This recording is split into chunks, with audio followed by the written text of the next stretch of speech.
विष्णुवेभ्यो नमो नमः। भक्त्या विहीनाय अपराधलक्ष्यै क्षिप्ताश्च कामादितरङ्गमध्ये कृपामयि त्वं शरणं प्रपन्ना वृन्दे नमस्ते चरणारविन्दम् वृन्दे नमस्ते चरणारविन्दम्। श्री कृष्ण चैतन्य प्रभु नित्यानंद श्री अद्वैत गदाधर श्रीवासादि गौर भक्त वृंद। प्रेम से बोलिए हरे कृष्णा कृष्णा कृष्णा हरे हरे, हरे राम राम राम हरे हरे। सर्वप्रथम दीक्षा गुरु पाद पर्व नित्य लीला प्रविष्ट ओम विष्णु पाद स्तोत्रशत श्री श्रीमशील भक्ति वेदांत शिला नारायण गोस्वामी महाराज जी के अभय चरणारविंद में अनंत कोटि दंडवत प्रणाम ज्ञापन करते हुए उनसे हेतु की कृपा की वांछा करता हूँ। तत्पश्चात नित्य लीला प्रविष्ट ओम विष्णु पाद स्तोत्रशत श्री श्रीमशील भक्ति वेदांत शिला स्वामी महाराज जी के चरणों में अनंत कोटि दंडवत प्रणाम ज्ञापन करते हुए उनसे भी हेतु की कृपा की वांछा करता हूँ। आप सब भक्तों को मेरा यथा योग्य प्रणाम स्वीकार हो। हरे कृष्ण। तो आज हमने गिरिराज परिक्रमा से आगे बढ़ना है, भगवान की लीलाएं श्रवण करेंगे।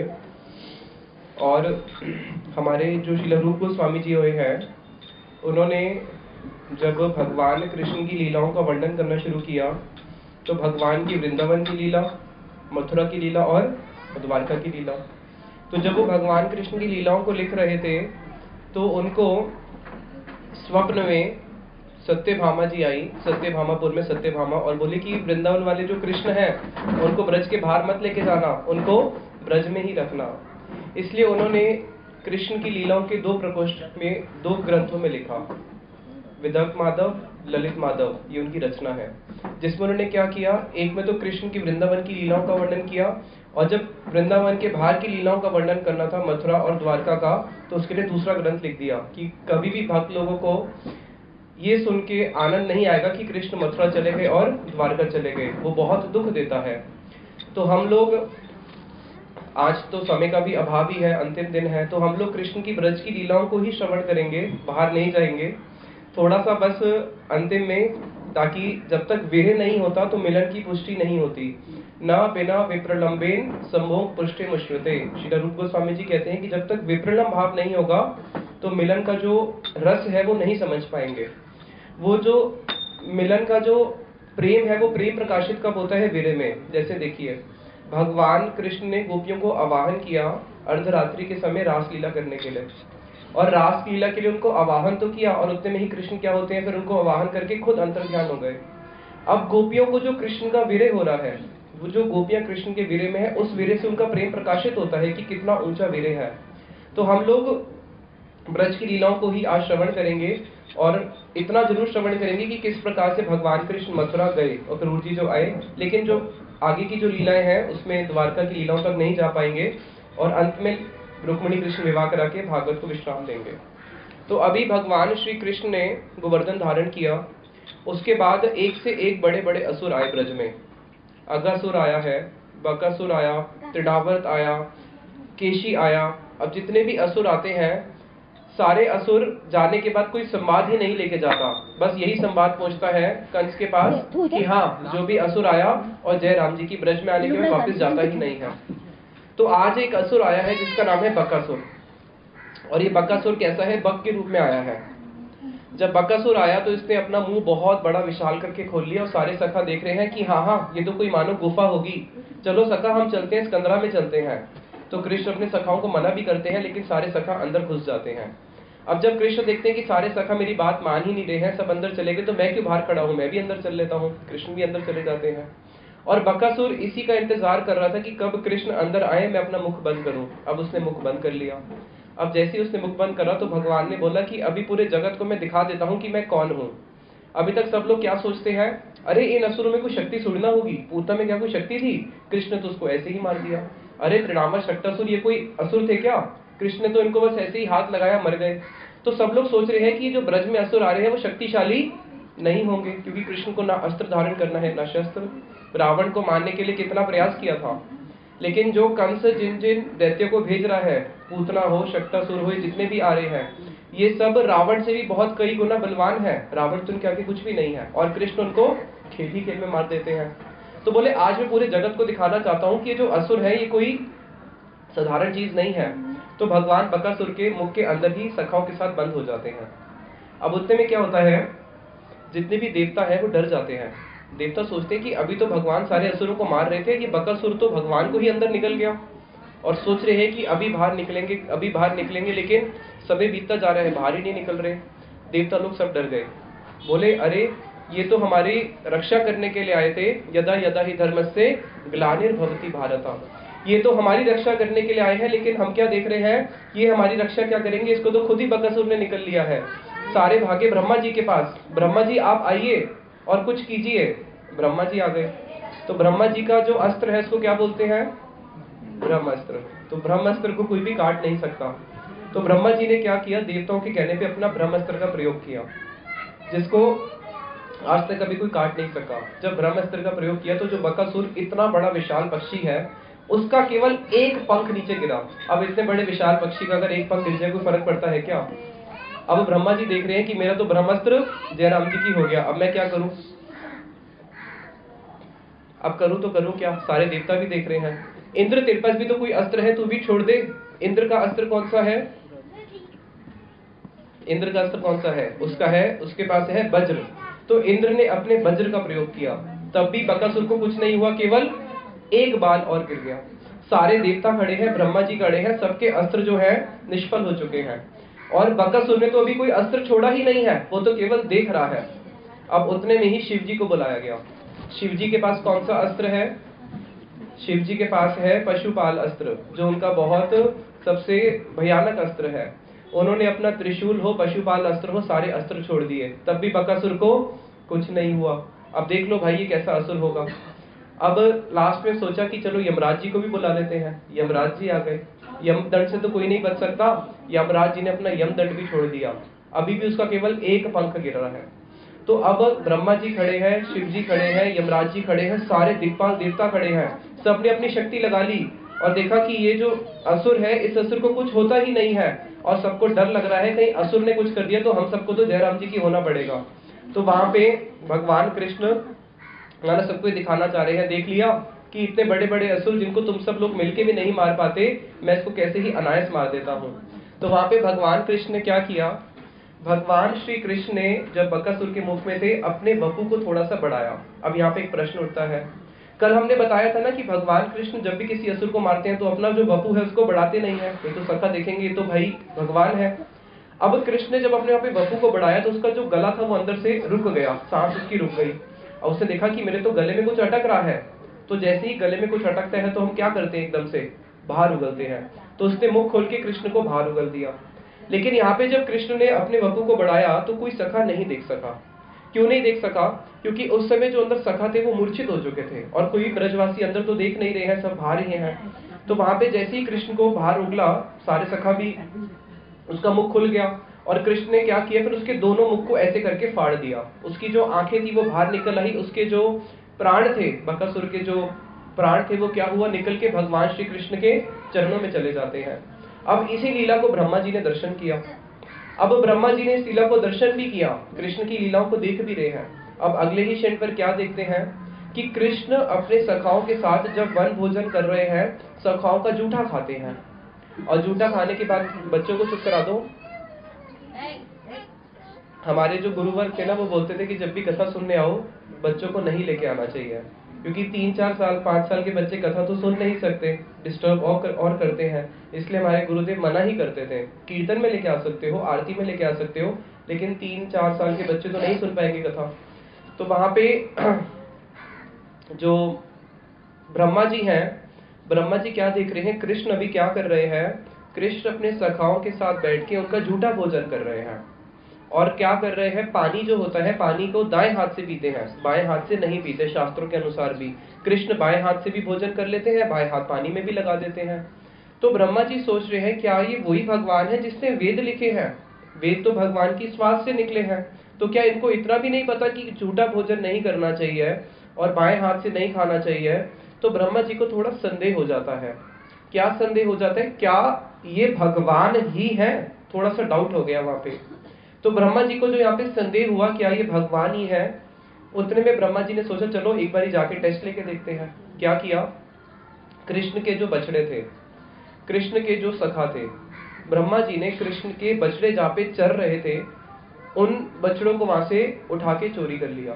जब चोरी कर लिया तो कृष्ण अपने बछड़ों को दूर तक देखने के लिए गए। तो जब कृष्ण अपने बछड़ों को देखने जा रहे हैं, बछड़े दिख ही नहीं रहे और उतने में सखा यहाँ पे अकेले बैठे हैं। तो ब्रह्मा जी को मौका मिला सखाओं को भी चोरी कर लिया। अब कृष्ण के सखा भी चोरी हो गए और बछड़े भी चोरी हो गए, बचे कौन? केवल कृष्ण। ब्रह्मा जी ने कहा अब पता चल जाएगा ये भगवान है या नहीं है। और उतरे में ब्रह्मा जी ये चोरी करके चले गए अपने ब्रह्मलोक। जितनी देर में ब्रह्मा जी अपने ब्रह्मलोक पहुंचेंगे उतने में ही कृष्ण ब्रह्मा जी का वेश धारण करके ब्रह्मलोक पहुंच जाते हैं और वहां पे जाके बोलते हैं, देखो द्वारपालों, मेरे पीछे भी नकली ब्रह्मा आ रहा है, बिल्कुल मेरे जैसा देखने में दिखता है और बोलेगा मैं ब्रह्मा हूं, लेकिन उसकी बात पे विश्वास मत करना, मूल ब्रह्मा कौन है? मैं ही हूं। और अंदर जाके बैठ जाते हैं। अब ब्रह्मा जी जब आए तो बाहर किसने रोक दिया? द्वारपालों ने ही रोक दिया। ब्रह्मा जी सोच रहे हैं कि मैं जिसका टेस्ट लेने गया था वो तो मेरा भी प्रिंसिपल निकला, वो तो पहले ही मेरे यहाँ पे आके कब्जा कर चुका है। तो ब्रह्मा जी सोचते ये कैसे हो गया। द्वारपालों को बोलते नहीं नहीं, पागल हो गए हो क्या? मैं ही ब्रह्मा हूँ। हाँ हाँ, हम पागल नहीं हो गए, हम जानते हैं, किसी और को पागल बनाना, जाके जाओ भागो यहाँ से, ब्रह्मा हूँ। तो वहां पे क्या होता है, ब्रह्मा जी जब धरती लोक से उस अपने ब्रह्मलोक को जाते हैं और फिर जितनी देर में वापस आते हैं देखने के लिए कि हुआ क्या है नीचे, उतने में 1 साल बीत जाता है। कितना?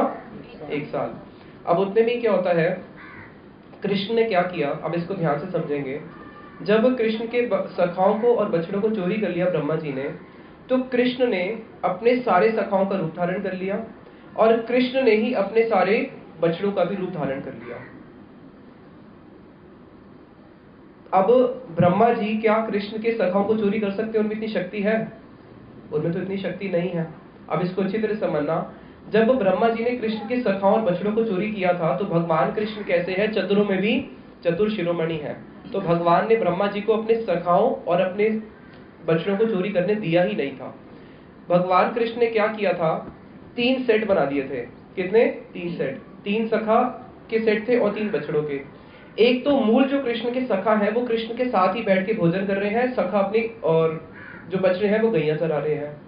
एक सेट में क्या किया, कृष्ण स्वयं अपने सखा के रूप में विस्तार हो गए और बछड़े के रूप में विस्तार हो गए। और एक सेट जो ब्रह्मा जी ने चोरी किया था वो फोटोकॉपी वाला सेट था, वो ओरिजिनल नहीं था। वो माया देवी ने सिर्फ बना दिया था ब्रह्मा जी को पागल बनाने के लिए। ब्रह्मा जी सोच रहे हैं मैं इनको पागल बनाऊंगा, पहले ही कृष्ण ने उनको पागल बना दिया। क्या किया कि ब्रह्मा जी ने जिन सखाओं को चोरी किया था, जिन बछड़ों को चोरी किया था, वो एज इट इज सेम माया देवी ने बनाए थे। और ब्रह्मा जी सोच रहे कि मैंने चोरी कर लिया, लेकिन उन्होंने चोरी नहीं किया था। सखा वहीं पे बैठे थे और बछड़े अपनी गैया चरा रहे थे, घास चर रहे थे। अब उतने में क्या होता है, जो 1 साल बीता, कृष्ण, अब 2 लीला एक साथ हो रही है। एक लीला में क्या हुआ, कृष्ण सारे सखाओं का रूप धारण करके ब्रज में चले गए और सारे बछड़ों का रूप धारण करके भी गैयाओं के पुत्र के रूप में आ गए। और 1 साल तक लीला होती रही। रोज कृष्ण आते हैं जाते हैं, किसी को पता ही नहीं चला। एक सेट कहाँ पे है, जो फोटोकॉपी वाला है वो चोरी हुआ पड़ा है। और जो मूल कृष्ण के अपने सखा और जो बछड़े हैं वो क्या कर रहे हैं, उनको पता ही नहीं चला कि कैसे 1 साल बीत गया। उनको भोजन करते करते भगवान ने योग माया को ऐसा चक्कर चला दिया कि उनको भोजन करते हुए पता ही नहीं चला कि कब हमारा 1 साल बीत गया। वो उसमें इतनी लीला में उनको इतना आनंद आ रहा है भोजन करने में। अब यहाँ पे भगवान कृष्ण की 3 अभिलाषाएं पूर्ण हुई। पहली अभिलाषा क्या थी, ये जो 1 साल का समय था जिसमें कृष्ण ने अपने सखाओं का रूप धारण कर लिया था, उसी 1 साल में ही पूर्णमासी योग माया देवी ने बोला कि देखो जितने भी ब्रज में गोपियां हैं, अपनी गोपियों की शादी तुम इसी साल करा दो किसी न किसी गोप से। अगर इस साल तुमने अपनी शादी नहीं कराई तो आने वाले 20 साल तक कोई शुभ तिथि नहीं है, तुम्हारी गोपियां बूढ़ी हो जाएगी और शादी नहीं कर पाएगी, इसलिए भी शादी करा दो। तो प्रश्न है, जो गोपियां जिनकी शादी की उम्र हो गई थी उनकी तो शादी करा देंगे, और जिनकी शादी की उम्र नहीं हुई उनका क्या करें। बोला जिनकी शादी की उम्र नहीं भी हुई, जो छोटी भी गोपियां हैं, मानो कोई 6 महीने की हो, जिसका भी जन्म हुआ हो या कोई घर में भी हो, उसका कम से कम रिश्ता भी तय कर दो, शादी बाद में करना, रिश्ता भी कर दो। तो उस 1 साल के अंदर जितनी भी गोपियों की शादी हुई किससे हुई, ब्रज की किसी न किसी गोप से हुई। और वो सारे गोप कौन बने हुए थे, कृष्ण ही बने हुए थे। तो ये कृष्ण की एक पहली इच्छा पूर्ण हो गई। अब इसके बाद क्या होगा कि कोई कृष्ण को ये नहीं बोल सकता कि आपने जिन गोपियों के साथ रास रचाया था वो किसी और की थी, वो तो उनकी अपनी ही गोपियां हो गई।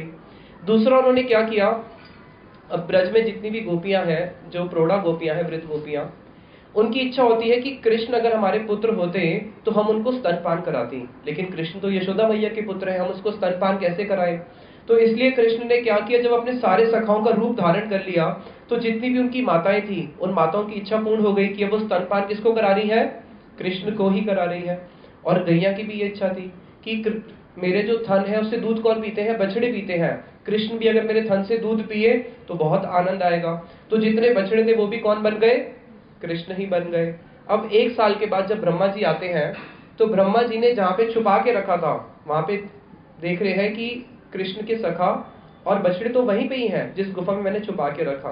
दूसरी तरफ क्या देख रहे हैं, दूसरी तरफ देख रहे हैं कि कृष्ण के सखा वहीं पे बैठे हुए हैं और भोजन कर रहे हैं और जो बछड़े हैं वो चर रहे हैं। और तीसरे सेट को जब देखा तो वो सारे स्वयं कृष्ण ही थे। तो कृष्ण ने सोचा कि ये तो मेरे को साधारण बालक समझ रहे हैं, इनको दिखा देता हूं कि मैं तुम्हारा पिता हूं। तो ब्रह्मा जी के पिता कौन है, विष्णु, विष्णु जी के नाभि से निकले हैं। अब उन्होंने क्या देखा, ब्रज में जितने भी बछड़े हैं वो सब विष्णु, जितने सखा है वो भी विष्णु। तो ब्रह्मा जी तो अपने चारों सर खुजाने लगे, सोच रहे हैं पहले तो मैं सोच रहा था मेरा एक बाप होगा, ब्रज में आके तो देख रहा हूँ तो सारे ही मेरे बाप है, अब मैंने तो क्या किया, कितना बड़ा अपराध कर दिया। तो ब्रह्मा जी चारों मुख से क्या सोचते हैं, कहीं ऐसा तो नहीं मेरे साथ माया रची जा रही हो। उन्होंने चारों मुख से क्या किया, 2 मुख इस तरफ 2 मुख उस तरफ करके देखा कि नहीं, ये तो भगवान ने मेरे को ठग लिया। एक तरफ क्या देख रहा हूँ, एक तरफ देख रहा हूँ कि कृष्ण ही सारे सखा आदि बने हुए हैं, एक तरफ देख रहा हूँ कृष्ण के साथ एज इट इज बैठे हैं और जिनको मैंने चोरी किया वो तो केवल मायामय मूर्ति थी। तो ब्रह्मा जी को समझ में आया मैंने बहुत बड़ा अपराध किया है।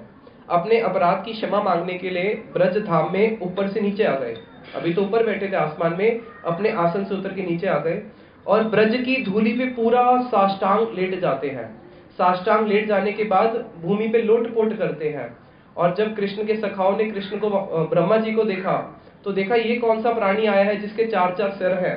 तो कृष्ण के जो सखा है, ब्रह्मा जी को तो हर जगह लोग क्या करते हैं, जगत गुरु है, उनकी वंदना करते हैं, लेकिन ब्रज में कृष्ण के जो सखा है वो ब्रह्मा जी को क्या कर रहे हैं, उनको चिढ़ाने लगे, चोमुआ चोमुआ चोमुआ, 4 मुंह वाला 4 मुंह वाला। और सारे सखा देख देख के ताली मार रहे हैं, हंस रहे हैं, कोई नाच रहा है कि देखो वो चोमुआ आ गया, चोमुआ आ गया। और ब्रह्मा जी क्या कर रहे हैं, ब्रह्मा जी वहां पे बहुत क्रंदन कर रहे हैं कि हाय मैंने कितना बड़ा अपराध कर दिया इन ब्रजवासियों के चरणों में। फिर ब्रह्मा जी ने जो वहां पे स्तुति गान करी है भगवान कृष्ण की, 10वें स्कंद के 14वें अध्याय में आती है, उसको बोलते हैं ब्रह्म स्तुति। वो जो ब्रह्म स्तुति है वो इतनी इंपॉर्टेंट है कि अगर उस ब्रह्म स्तुति को ही हम लोग श्रवण करने बैठे तो 7 दिन निकल जाए तब भी पूरी नहीं हो सकती। उसमें बहुत सुंदर सुंदर उन्होंने प्रार्थनाएं करी है, समय का अभाव है, उस प्रार्थना को तो नहीं श्रवण कर पाएंगे। लेकिन जब वो सारी प्रार्थना कर रहे हैं, कृष्ण कैसे खड़े हैं, कृष्ण वहां पे कैसे खड़े हैं, नोमेट्य ते अबर वपूषे तड़ी दम्बराए गुंज बतम परिपिछल रसन मुखाए वन्यम सृजे कवल वेत्र विषाण मेनु लक्ष्मी श्री मृदु पदु पंकज आए। वहां पे कृष्ण खड़े हुए हैं, कृष्ण की माधुर्य का गान कर रहे हैं ब्रह्मा जी की, अब कितने सुंदर हो। और कृष्ण अपना बायां हाथ अपने सखा के कंधे में रख के खड़े हैं त्रिभंग ललित रूप में, अपने दाएं हाथ से एक कमल को ऐसे से घुमा रहे हैं और ब्रह्मा जी स्तुति गान कर रहे हैं और उनको देख भी नहीं रहे हैं।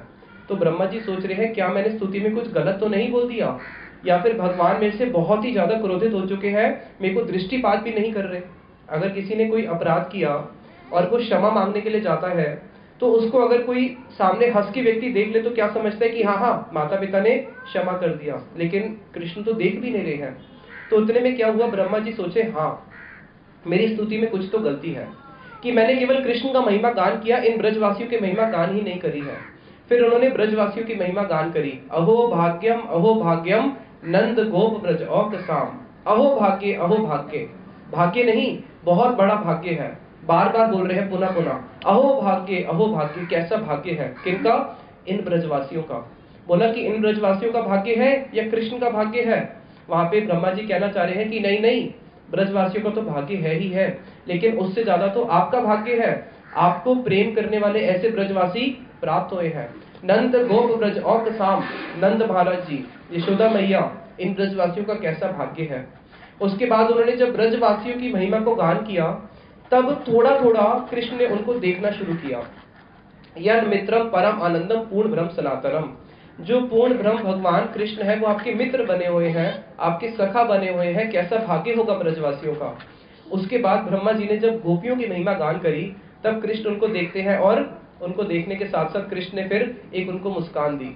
अब जब कृष्ण ने उनको देखा, अब ब्रह्मा जी देखे, हाँ, अब मेरी प्रार्थना पूर्ण हो गई कि मैंने जैसे ही प्रार्थना करी, गोपियों की महिमा गान करी, तो कृष्ण बहुत प्रसन्न हो गए। इसलिए हम लोग बीच बीच में क्या बोलते रहते हैं, राधे राधे, क्योंकि राधा जी का नाम सुन के बहुत प्रसन्न होते हैं कृष्ण। तो ब्रह्मा जी ने देखा, ठीक है भैया, अब कृष्ण प्रसन्न हो चुके हैं, कहीं दोबारा गलती ना कर दूं, पहले ही गलती कर चुका हूं। वहीं से फटाफट अपने विमान पे बैठे और भाग गए सत्यलोक को। अब यहाँ पे जब कृष्ण ने इस प्रकार की लीला करी, तो प्रश्न है, जो बलराम जी हैं, बलराम जी तो समझ सकते थे ना कि जितने भी सखा हैं कौन है, सब कृष्ण है। लेकिन कृष्ण ने क्या किया, बलराम जी से भी छुपा के रखा। 1 साल तक बलराम जी को भी नहीं पता चला कि सारे सखा कौन थे, कृष्ण ही थे। 1 साल बाद जब बलराम जी को जिस दिन पता चला, उसी दिन बलराम जी कृष्ण को बोलते हैं, अरे कृष्ण, तेरा एक यशोदा मैया के स्तन से पेट नहीं भरा क्या? सारे जितनी भी माता है उन सबके स्तन को पान करने के लिए तू सखा बन गया, एक गैया के उससे तेरा पेट नहीं भरता, सारे बछड़े के रूप में भी आ गया। और बलराम जी को पता कैसे चला? जिस दिन ब्रह्मा जी क्षमा मांगने के लिए आए थे, उसी दिन क्या हुआ था, गाय का जो बछड़ा होता है, गाय ने एक बछड़े के बाद दूसरे बछड़े को जन्म दिया अगले साल। तो गाय का एक नियम है, जो उसका नया बछड़ा है वो नए बछड़े को ज्यादा प्रेम करेगी, पुराने को नहीं करेगी। उस जैसे उसका नया बछड़ा होता है, ये मान लो कि पुराने बछड़े को वो भूल ही जाती है, वो पुराने बछड़े को छोड़ के नए बछड़े को ही दूध पान कराती है। पुराने को देख के अब दूध नहीं देगी, नए बछड़े को देख के ही दूध देगी। लेकिन अभी सारे बछड़े कौन बने हुए हैं, कृष्ण बने हुए हैं। अब 1 साल बाद गैया को नया बछड़ा हो गया, हर साल गाय ब्याई जाती है, नए बच्चे होते हैं। तो बलराम जी क्या देख रहे हैं कि जो नए बछड़े हुए हैं अभी, उन नए बछड़ों को दूध पान करा रही है गैया, और उनके जो दूध काटने वाले होते हैं, जो ग्वाले हैं, दूध काट रहे थे बिल्कुल पहाड़ के ऊपर, और नीचे सारे बछड़े जो खड़े हैं वो है कृष्ण। तो जैसी सारी गैयाओं ने अपने पुराने बछड़ों को देखा जो कृष्ण थे, वो अपने नए बछड़े को छोड़ के भागी भागी आ जाती है कृष्ण के पास, यानी कि अपने बछड़ों के पास, और उनको दूध पान कराती है। तो बलराम जी ने देखा, ये तो बहुत बड़ा आश्चर्य है, ऐसे कैसे हो सकता है कि अपने नए बछड़े को छोड़ के पुराने बछड़े को दूध पान कराए। तब बलराम जी की आंख खुली और उन्होंने देखा कि ये बछड़े कौन है, स्वयं कृष्ण ही है। तो इस प्रकार से उन्होंने ब्रह्म विमोहन लीला करी है। अनेकों अनेकों कृष्ण की लीलाएं हैं, और जितनी भी लीलाएं हैं उनमें से सर्वश्रेष्ठ लीला भगवान की ब्रज में कौन सी है? जय जय रास लीला सर्व मनोरम। भगवान की जितनी भी लीला है उनमें से सबसे ऊंची लीला है उनकी रास लीला। श्रीमद् भागवतम के जो 10वें स्कंद है, उसमें ये जो 5 अध्याय आते हैं, इसको बोलते हैं रास पंचाध्याय। कितने अध्याय हैं? 5 अध्याय। ये जो रास पंचाध्याय के जो 5 अध्याय हैं, इन 5 अध्याय को बोला गया है प्राण। हमारे शरीर में कितने प्राण होते हैं? 5 प्राण होते हैं। उस 5 प्राण से हमारा शरीर चलता है, 5 प्राण। तो बताया कि श्रीमद् भागवतम में क्या है? 5 प्राण। तो श्रीमद् भागवत के प्राण क्या है? रास पंचाध्याय। अगर पूरा भागवत सुन लिया और रास पंचाध्याय नहीं सुना, तो इसका मतलब भागवत पूरा सुना ही नहीं। और पूरी भागवत नहीं सुनी, केवल ये रास पंचाध्याय के 5 अध्याय सुन लिए, तो क्या होगा? पूरी भागवत सुन ली। तो अभी तो हम रास पंचाध्याय नहीं सुन पाएंगे, क्योंकि उसके लिए बहुत समय लगता है, समय नहीं है। लेकिन थोड़ा सा भगवान की रासलीला को स्पर्श करके आगे बढ़ेंगे। भगवान श्री कृष्ण की जो रासलीला है, उसको इस जगत के साधारण लोग नहीं समझ पाते हैं। भगवान कृष्ण की जो रासलीला है वो कैसी लीला है? वो काम पे विजय प्राप्त की लीला है, जिस पर उन्होंने काम पे विजय प्राप्त करी है। कामदेव को एक अहंकार था कि मैंने नारद जी को नहीं छोड़ा, मैंने शिव जी को नहीं छोड़ा, मैंने ब्रह्मा जी को नहीं छोड़ा, तो कृष्ण ये कैसे मेरे से बच सकते हैं? तो कामदेव जाते हैं भगवान कृष्ण के पास, हे कृष्ण, मैं आपसे युद्ध करना चाहता हूँ। युद्ध करना चाहते हो? कब करना चाहते हो? भगवान कृष्ण बोले कि मैं तुम्हें युद्ध के लिए आवाहन करूंगा एक ऐसे समय पे जब सब कुछ तेरे अनुकूल होगा, मेरे अनुकूल नहीं होगा। तो जब शरद पूर्णिमा, जिसको कार्तिक की पूर्णिमा बोलते हैं, शरद पूर्णिमा के दिन भगवान श्री कृष्ण ने रात को अपनी बंसरी पे सारी गोपियों को आवाहन किया। वृंदावन का निर्जन वन है, उस वन में एकमात्र पुरुष है कृष्ण, और बाकी सारी गोपियां हैं वहां पे। और कृष्ण को याद आया कि मेरे को तो काम को निमंत्रण देना है युद्ध करने के लिए। कामदेव को भी बुला लिया, हे कामदेव, तुम युद्ध करना चाहते थे ना, अब मेरे साथ युद्ध कर लो, मेरे पास तो कोई अस्त्र शस्त्र भी नहीं है। कामदेव के पास कितने अस्त्र हैं? कामदेव के पास 5 अस्त्र हैं। तो वो अपने एक बाण से, उसके 5 बाण होते हैं, उसने अपने एक बाण से क्या किया, उसने केवल अपने एक बाण से ही इस सारे ब्रह्मांड की जितनी भी जीवात्माएं हैं सबको पागल करके रखा हुआ है। उसने भगवान कृष्ण के ऊपर अपने 5 बाण छोड़ दिए। भगवान कृष्ण को कोई भी विकार आया नहीं। जब 5 बाण छोड़ दिए, भगवान बोले और भी कोई बाण है क्या तेरे पास? नहीं नहीं प्रभु, 5 बाण से और तो नहीं है। अब क्या करें फिर? हर ब्रह्मांड में एक कामदेव होते हैं। तो उसने क्या किया, सीटी बजा के जितने भी कामदेव थे सबको बुला दिया। सारे ब्रह्मांड के कामदेव आ गए। अब एक तरफ खड़े हैं कृष्ण और एक तरफ कौन खड़े हैं? कितने कामदेव? अनंत कोटि कामदेव। बताया कितने? अनंत कोटि, गिन नहीं सकते। और एक कामदेव में कितनी शक्ति होती है? एक कामदेव अपने एक बाण से इस ब्रह्मांड में अनंत कोटि जीवात्माओं को पागल कर देता है। और अभी कौन देख रहे हैं? इस तरफ अनंत कोटि कामदेव है, उधर अकेले कृष्ण खड़े हैं। तो वहां पे जो अनंत कोटि सब कामदेव थे, सबने अपने बाणों को छोड़ दिया 5-5, तब भी कुछ हुआ नहीं। अब सारे बाण खत्म हो चुके हैं, अनंत कोटि कामदेव खड़े हैं मुंह नीचे करके। भगवान बोले तुमने इतने बाण छोड़े हैं, एक मैं भी छोड़ के देखता हूं ना। तो भगवान का बाण क्या है? भगवान कृष्ण की जो एक कटाक्ष है, भगवान कृष्ण ने अपनी केवल तिरछी नेत्रों से उसको ऐसे करके कटाक्ष मारा। वो जो भगवान कृष्ण का सौंदर्य था, कृष्ण का ऐसा सौंदर्य रूप, उस सौंदर्य में उनके कटाक्ष को देख के वहां जितने भी कामदेव आए थे सारे के सारे प्राय मूर्छित हो जाते हैं, मानो प्राय मरण दशा को प्राप्त कर जाते हैं कि हम तो पूरे जगत को क्या करते हैं, मोहित करते हैं, इसलिए हमारा नाम है मोहन, लेकिन इससे तो आज हमें भी मोहित कर दिया। तो उस दिन भगवान कृष्ण का नाम क्या बन गया? श्री राधा मदन मोहन। राधा मदन मोहन भगवान की जय। जिन्होंने क्या किया? कामदेव को भी मोहित कर दिया। ब्रह्म संहिता में ब्रह्मा जी ने भगवान कृष्ण के सौंदर्य का वर्णन किया है कि कृष्ण का सौंदर्य कैसा है। कृष्ण का ऐसा सौंदर्य है जो क्या करता है? कंदर्प कोटि कमनीय विशेष शोभम गोविंदमादि परशम तमहम भजामी। कि वो क्या करते हैं? कंदर्प कोटि कमनीय विशेष शोभम। कंदर्प होता है काम, कोटि कोटि कामदेव को भी जिनकी शोभा क्या करती है? परास्त कर देती है, मूर्छित कर देती है। तो इसलिए जो भगवान कृष्ण की जो रास लीला है वो बहुत ऊंची लीला है, जिसको कौन गान करते हैं? जिसको गान कर रहे हैं शुकदेव गोस्वामी, जिनको पुरुष स्त्री का कोई भेद नहीं पता, जिनको श्रवण कर रहे हैं परीक्षित महाराज, जो अभी आज या कल में इस संसार से जाने वाले हैं। तो क्या कोई व्यक्ति जिसके प्राण छूटने वाले हो वो बैठ के पुरुष स्त्री की बातें करता है क्या? तो वहां पे उस लीला को श्रवण करने के अधिकारी कौन है? ऐसे लोग उसके अधिकारी हैं जिनके हृदय में श्रद्धा है। शिवजी उस रासलीला का गान करते हैं। तो भगवान श्री कृष्ण की रासलीला परम पवित्र है। समय का अभाव होने के कारण हम उसको तो श्रवण नहीं कर पाएंगे। तो वहां पे लेकिन जो गोपियों ने कृष्ण के विरह में एक गीत गाया है जिसको बोलते हैं गोपी गीत। गोपी गीत का केवल एक पद हम लोग श्रवण करके फिर हम लोग आगे बढ़ेंगे कृष्ण लीला में। गोपी गीत का एक पद है जो बहुत ही सुंदर पद है। जयति तेधिकम जन्मना व्रजा श्रयद इंदिरा शाश्वतत्र हि दैत दृश्यतां दीक्षुतावका त्वयि धृता सबस्त्वां विचिन्वते। यहाँ से शुरू होता है गोपी गीत। जयति तेधिकम जन्मना व्रजा। जय हो जय हो। गोपियां क्या कर रही हैं? कृष्ण के विरह में गीत गा रही हैं। रात से पहले क्या? जयति तेधिकम, जय हो। किसकी जय हो? जन्मना व्रजा। ये जो ब्रज है जिसमें कृष्ण आपका जन्म हुआ है, आपके जन्म लेने से ही क्या हुआ है? इस ब्रज की जय जयकार हो रही है। श्रयद इंदिरा शश्वतत्रिहि। आपने जब जन्म लिया तो आपके जन्म से क्या हुआ? जितनी भी लक्ष्मी है, लक्ष्मी भी यहाँ पे आके क्या कर रही है? नृत्य करती है। इस ब्रज में चारों तरफ लक्ष्मी क्या करती है? ब्रज धाम की सेवा करती है। दैत्र दृश्यताम दीक्षुतावकाश। हे कृष्ण, आप हमें कृपा करके अपने दर्शन दीजिए। दैत्र दृश्यताम दीक्षुतावकाश त्वयि धृता सवस्त्वां विचिन्वते।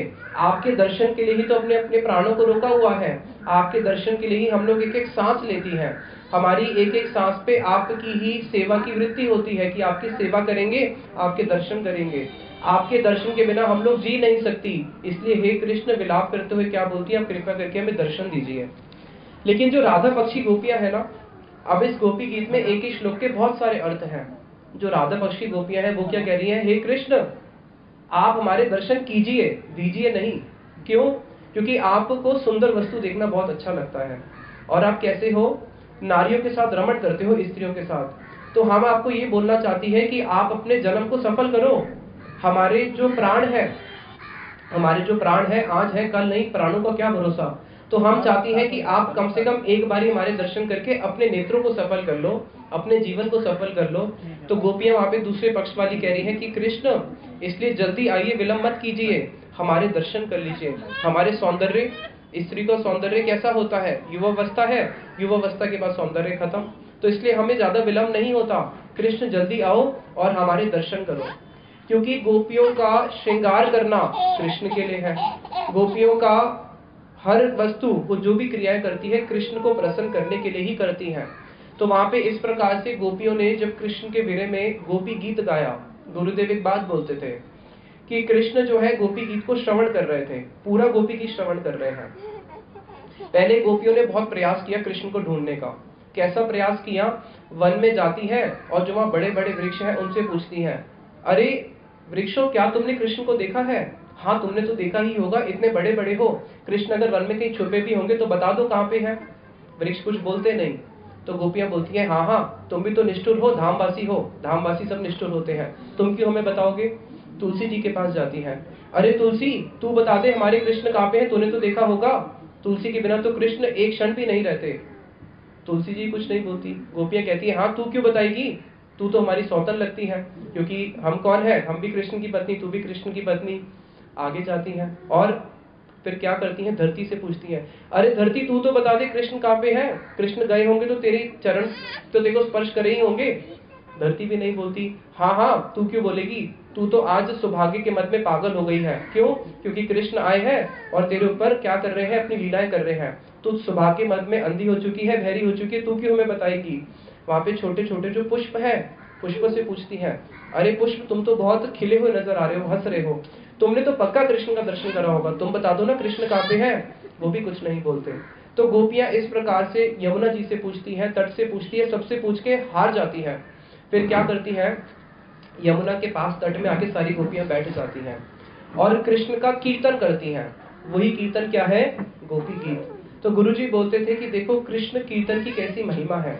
जब गोपियों को भी कृष्ण के दर्शन नहीं हो रहे और गोपियों ने जब कृष्ण के विरह में रोना शुरू किया, कृष्ण की महिमा का गान करना शुरू किया, तो कृष्ण गोपियों के सामने आए या नहीं आए? कृष्ण तो गोपियों के सामने आ ही गए। जब कृष्ण गोपियों के सामने आते हैं, कैसे आते हैं, ये जो हमने गले में अंग वस्त्र पहनते हैं, इसके दो हिस्से होते हैं। ऐसे पहनते हैं ना, पीताम्बर जैसे कृष्ण पहनते हैं, तो उन्होंने ऐसे दोनों ओर को पकड़ लिया और ऐसे हाथ जोड़ते हुए गोपियों के सामने आए। जैसे कोई अपराध करता है तो उसको रस्सी से बांध देते हैं ना, तो मानो कृष्ण ने अपने गले में खुद रस्सी बांधी हुई है और उसकी जो डोर है गोपियों के हाथ में दे रहे हैं। तो ऐसे अपने दोनों हाथों को जोड़ते हुए गोपियों के सामने आए। उस गोपी गीत के श्रवण करने के बाद कैसे आए, मनमत मनमत की तरह, और मानो कि मैंने क्या किया है, कोई अपराध किया है कि गोपियों मैंने तुम्हें रात को बुलाया अर्धरात्रि के समय और तुम्हें छोड़ के मैं चला गया। तो वहां पे जब कृष्ण मनमत मनमत की तरह आए, गोपियों ने कृष्ण को क्या किया, सब गोपियों ने अपनी जो उत्तरी वस्त्र होता है, उत्तरी वस्त्र देके आसन दिया। कृष्ण को आसन पे बिठाया।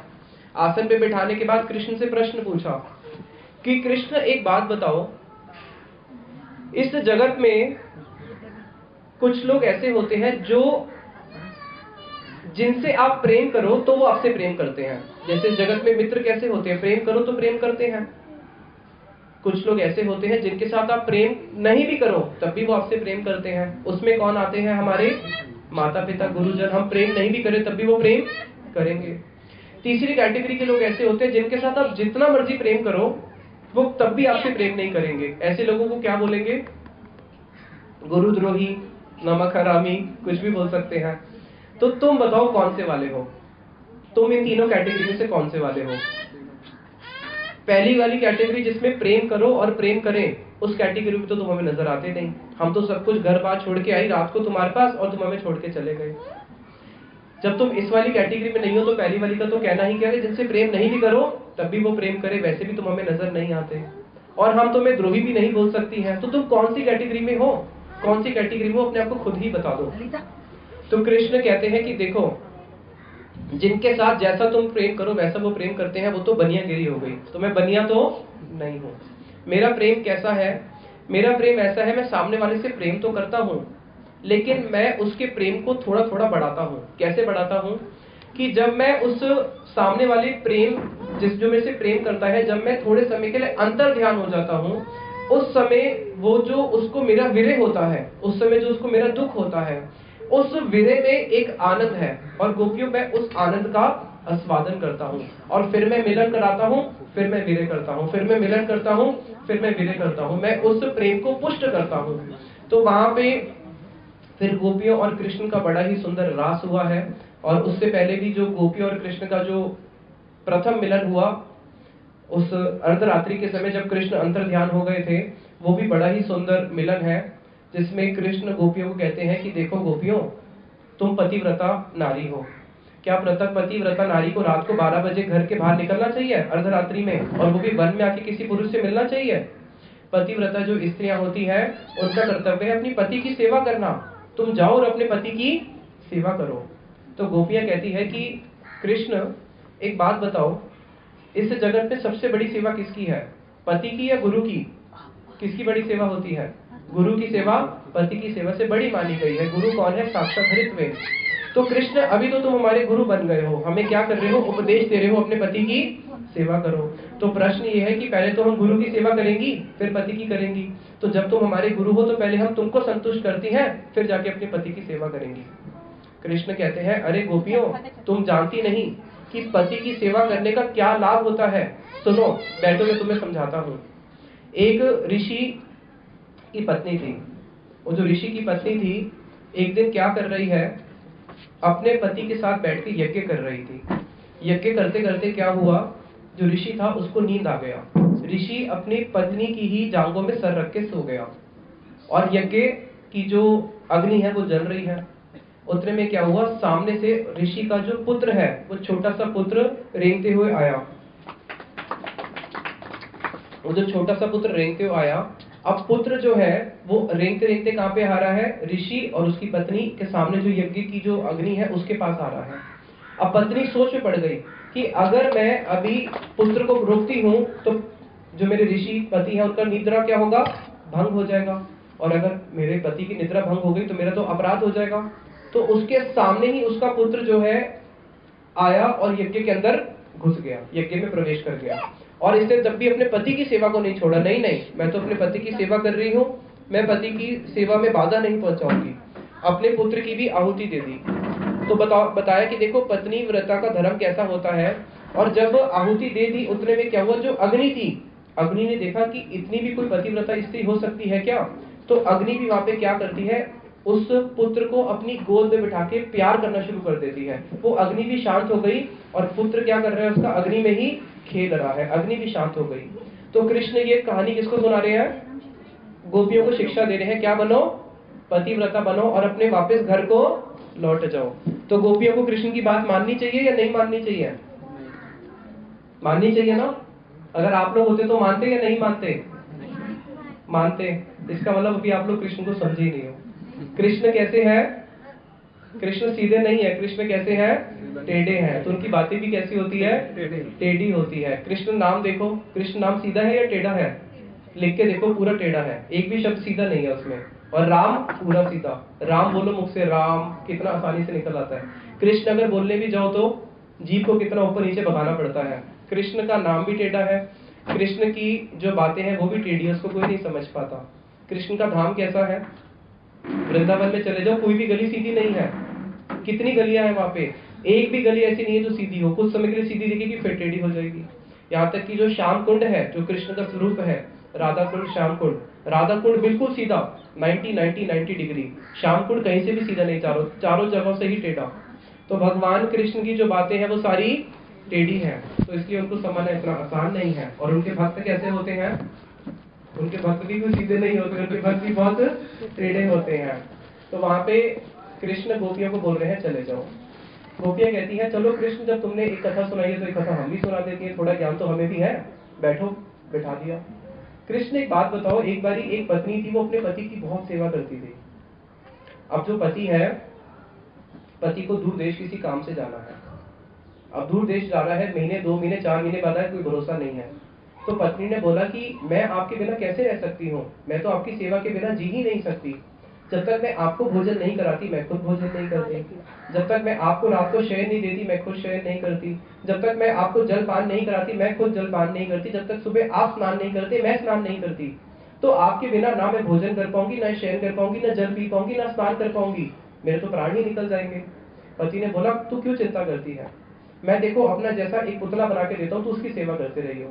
तो पति ने क्या किया, अपने ही जैसा एक पूरा मिट्टी का पुतला बनाया और बोल के गया कि जब तक मैं नहीं आता तो इसकी सेवा अच्छी तरह करते रहे, जो भी इसकी सेवा करेगी वो मैं ग्रहण करूंगा।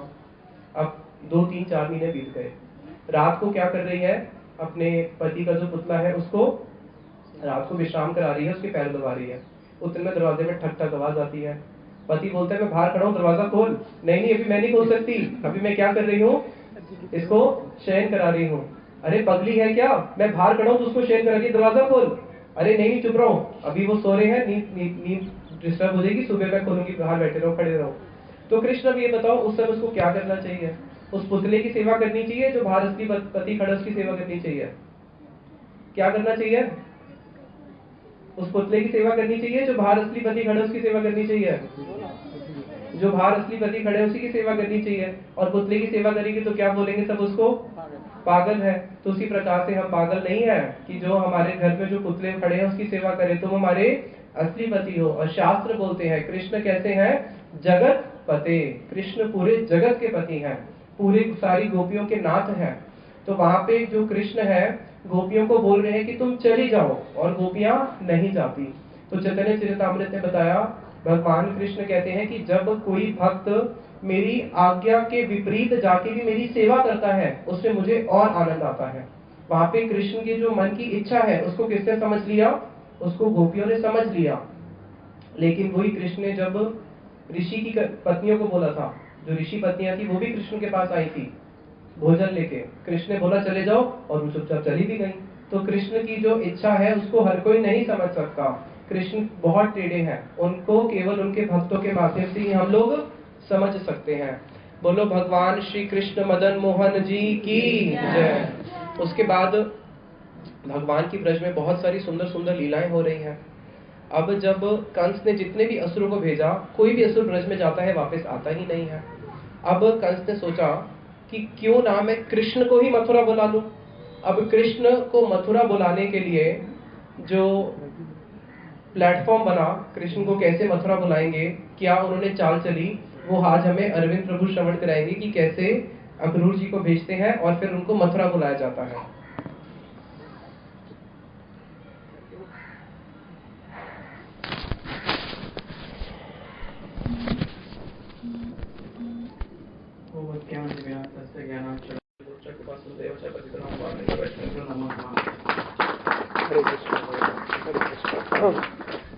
तो जब अक्रूर जी का रथ आता है ब्रज में कृष्ण को लेने के लिए, उस समय कृष्ण जो है बहुत इच्छा प्रकट करते हैं और यशोदा मैया को बोलते हैं नहीं नहीं मैया, मेरे को मथुरा जाने दे, मैं मथुरा जाऊंगा, मेरी इच्छा है मथुरा नगरी घूम के आऊं। वहाँ बड़ी बड़ी अट्टालिकाएं हैं, बड़े सुंदर वहाँ पे जो है, वहाँ पे बड़े सुंदर सुंदर बाजार हैं, मेरे को मथुरा जाना है देखने के लिए। तो वहाँ पे यशोदा मैया जो है वो कृष्ण को आज्ञा नहीं देती जाने के लिए। और यशोदा मैया की कैसी स्थिति होती है, यशोदा मैया बिल्कुल कि कृष्ण भी जा रहे हैं, सारे ब्रजवासियों को जब पता चला कि अक्रूर लेने के लिए आए हैं और कृष्ण को लेके जाएंगे, तो उस समय जितने भी ब्रजवासी हैं सारे ब्रजवासी कृष्ण के वीर्य में डूब जाते हैं। तो यहाँ पे हमारे गुरुवर 3 प्रकार का वीर्य बताते हैं श्रील रूप गोस्वामी जी। भावी वीर्य, भावी वीर्य क्या है कि अब पता चला कि कृष्ण कल मथुरा चले जाएंगे, तो कृष्ण कल मथुरा चले जाएंगे, इस सोच में ही सारे ब्रजवासी सब लोग वीरे में हैं, अभी गए नहीं हैं, कल जाएंगे। तो इसको बोलते हैं भावी वीरे। एक होता है भूत वीरे। भूत वीरे क्या होता है कि कृष्ण मथुरा चले गए हैं, कृष्ण मथुरा चले गए हैं, उसके पीछे जो वीरे हो रहा है उसको बोलते हैं भूत वीरे। और एक होता है भवान वीरे। भवान वीरे जो सबसे ज्यादा खतरनाक है। वो कैसा वीरे है? जब अक्रूर जी कृष्ण को रथ पे बिठाए, अब रथ पे बिठा के जब लेके जा रहे हैं, उस समय यशोदा मैया तो बिल्कुल पुतली के समान हो जाती है, पता भी नहीं चलता प्राण भी है या नहीं है, बिल्कुल जैसे स्टैचू हो, बिल्कुल पुतली के समान। गोपियां जो है बिल्कुल रथ के आगे लेट जाती है कि अक्रूर जी रथ जाएगा तो हमारे शरीर के ऊपर से रथ जाएगा, हम आपको रथ लेके जाने नहीं देंगी। तो यहाँ पे जो वीरे है जिसमें गोपियां अपने सामने कृष्ण को जाते हुए देख रही हैं, ये जो वीरे है ये बहुत हृदय को स्पर्श करने वाला वीरे है। तो इस प्रकार से जब अक्रूर जी वहां पे लेके जा रहे हैं, सब ब्रजवासी जो है बहुत कृष्ण के वीरे में हो जाते हैं। उसके बाद जो नंद महाराज जी हैं, कृष्ण के सखा हैं, कृष्ण के सखा बोलते हैं, कृष्ण के सखा बोल रहे हैं कि हाँ हम भी तो कृष्ण के साथ जा रहे हैं। तो उनको इतना वीर्य नहीं है क्योंकि वो कृष्ण के साथ जा रहे हैं, और उनके मन में क्या है कि हाँ हम जा रहे हैं मथुरा की शोभा के दर्शन करके आएंगे। तो नंद महाराज जी सब ब्रजवासियों को आश्वासन देते हैं कि देखो, मैं अक्रूर जी के साथ कृष्ण को अकेले तो नहीं भेज रहा, साथ में सारे सखा भी जा रहे हैं, दाऊ जी भी जा रहे हैं, मैं उसका पिता, मैं भी तो जा रहा हूँ। और कृष्ण फिर सब ब्रजवासियों को एक आश्वासन देते हैं कि मैं आज जा रहा हूँ, कल कंस को मारूंगा और परसों आ जाऊंगा। तो सब ब्रजवासियों को आश्वासन दिया कृष्ण ने कि मैं आज जा रहा हूँ और कब आऊंगा? परसों आ जाऊंगा। तो गुरुदेव इस बात को रोते रोते बोलते थे कि कृष्ण ने ब्रजवासियों को बोला मैं परसों आ जाऊंगा, इसलिए ब्रजवासियों ने कृष्ण को जाने दिया। लेकिन परसों के बरसों बरसों और कितने बरसों बीत गए और कृष्ण कभी वापस ब्रज लौटे नहीं। अब जब कृष्ण मथुरा में पहुंचते हैं तो जैसे भी हमें अरविंद प्रभु ने श्रवण करवाया कि रास्ते में यमुना जी में स्नान किया अक्रूर जी ने, तो अक्रूर जी ने वहां पे दोनों कृष्ण एक साथ देखे, एक रथ पे बैठे हैं और एक जल के नीचे हैं। तो जिस स्थान पे अक्रूर जी ने स्नान किया था, वो जो स्थान है वो स्थान है मथुरा और वृंदावन की बिल्कुल सीमा, जिसको बोलते हैं अक्रूर घाट। उस अक्रूर घाट उसका नाम हुआ जहाँ पे यमुना जी में स्नान किया। उस सीमा पे उन्होंने क्या देखा, वहां पे कृष्ण बोल रहे हैं कि देखो भाई, मैं तो कभी वृंदावन छोड़ के जाता ही नहीं हूँ, वृंदावन परित्यज्यम पादेकम ना गच्छति। तो कौन जाएगा मेरे साथ? अरे तुम्हारे साथ वो जाएंगे जो मथुरा वाले कृष्ण हैं। तो वहां पे कृष्ण सेपरेट हो गए, वृंदावन वाले वृंदावन में रह गए और मथुरा वाले मथुरा को चले गए। अब जब मथुरा में पहुंचते हैं, मथुरा में पहुंचने के साथ साथ कृष्ण अपने सखाओं के साथ अपने बाबा जी को बोलते हैं कि बाबा जी आप यहीं पे रुको, क्योंकि वहां पे कंस ने क्या किया है, जितने भी ब्रजवासी आए हैं, और जैसे गेस्ट हाउस फैसिलिटी होती है ना, उस प्रकार से सबको रहने का बड़ा सुंदर सुंदर स्थान दिए हैं। तो अब कृष्ण बोलते हैं कि बाबा आप यहीं पे रुको, मैं अपने सखाओं के साथ जा रहा हूँ और मथुरा की थोड़ी शोभा देख के आता हूँ। अरे लाला, ये तेरा गोकुल नहीं है ना, ये तेरा वृंदावन है, यहाँ पे बड़े बड़े असुर भी रहते हैं, इसलिए बड़ा सोच समझ के जाना, सबके साथ घुलना मिलना नहीं। जैसे इस जगत में होता है, बच्चे अगर कहीं बाहर जाए तो माता पिता क्या करते हैं, उसको समझाते हैं बेटा ये दूसरा शहर है, ये हमारा घर नहीं है, यहाँ के लोग अच्छे नहीं हैं। उसी प्रकार से नंद महाराज जी वात्सल्य प्रेम में समझा रहे हैं कृष्ण को। कृष्ण बोलते हैं हाँ बाबा चिंता क्यों करते हो, मैं बड़ा हो गया हूँ, अब मेरे साथ दाऊ जी हैं और सारे सखा हैं। सारे सखा लोग बाहर निकलते हैं। जब बाहर निकलते हैं तो बोलते हैं, जैसे होता है ना किसी भी स्थान पे जाए तो बोलते हैं यहाँ पे देखने वाली चीज क्या है, साइट सीन क्या है। तो पूछा भाई यहाँ पे मथुरा में देखने वाली वस्तु क्या है? अरे मथुरा में देखने वाली एक बहुत सुंदर वस्तु है शिव धनुष, शिव जी का बहुत बड़ा धनुष है। तो सारे सखा पहुंच जाते हैं उस म्यूजियम में, उस किले में जहाँ पे क्या है, शिव जी का धनुष पड़ा हुआ है। जब शिव धनुष के वहां पे पहुंचते हैं तो सामने शिव धनुष पड़ा है और आसपास बहुत सारे कौन है, उस शिव धनुष को रक्षा करने के लिए वहां पे कंस के बहुत सारे दूत खड़े हैं, उसके सैनिक हैं। और ये भविष्यवाणी की कि जो उस धनुष को तोड़ेगा वो ही कंस का वध करेगा। अब कृष्ण जो है उसके सखा बोलते हैं अरे कन्हैया, तूने क्या कभी धनुष बाण उठाया है क्या? बोलते हैं अरे कैसी बातें करते हो सखाओ, मैंने एक बार नहीं हजारों बार धनुष उठाया है। तो सखा वहां पे कृष्ण को चैलेंज देते हैं, अरे कन्हैया तू क्यों इतना झूठ बोलता है, बचपन से ही तो तू हमारे साथ ब्रज में रहा है, आज पहली बार हम लोग ब्रज के बाहर निकले और पहली बार ही तो आज हमने धनुष बाण देखा है, और तू क्या कहता है मैंने कितनी बारी धनुष बाण उठाया है? हजारों बारी उठाया है। तो कृष्ण कहते हैं अब ये मेरी महिमा कहाँ जानते हैं, राम रूप में मैं क्या करता था, पूरे 14 साल वन में धनुष को लेके तो घूमता रहा। तो वहां पे बोलते हैं सखा अगर ऐसी बात है तो एक बार धनुष उठा के दिखा, इतना बड़ा धनुष है, हम देखें तो कैसा लगता है धनुष उठाने से। तो कृष्ण जो क्या करते हैं, कृष्ण भगवान जब राम जी के रूप में आए थे तब मर्यादा पुरुषोत्तम है, मर्यादाओं में बंधे हुए हैं। जब शिव जी का धनुष उठाने के लिए भी गए थे तो कैसे गए थे, शिव जी को प्रार्थना करी, उसकी प्रदक्षिणा किया, धनुष को प्रणाम किया, अपने गुरुदेव को प्रणाम किया, गुरुदेव से आज्ञा ली। लेकिन अब किसी मर्यादा में, कौन कर रहे बच्चे बात,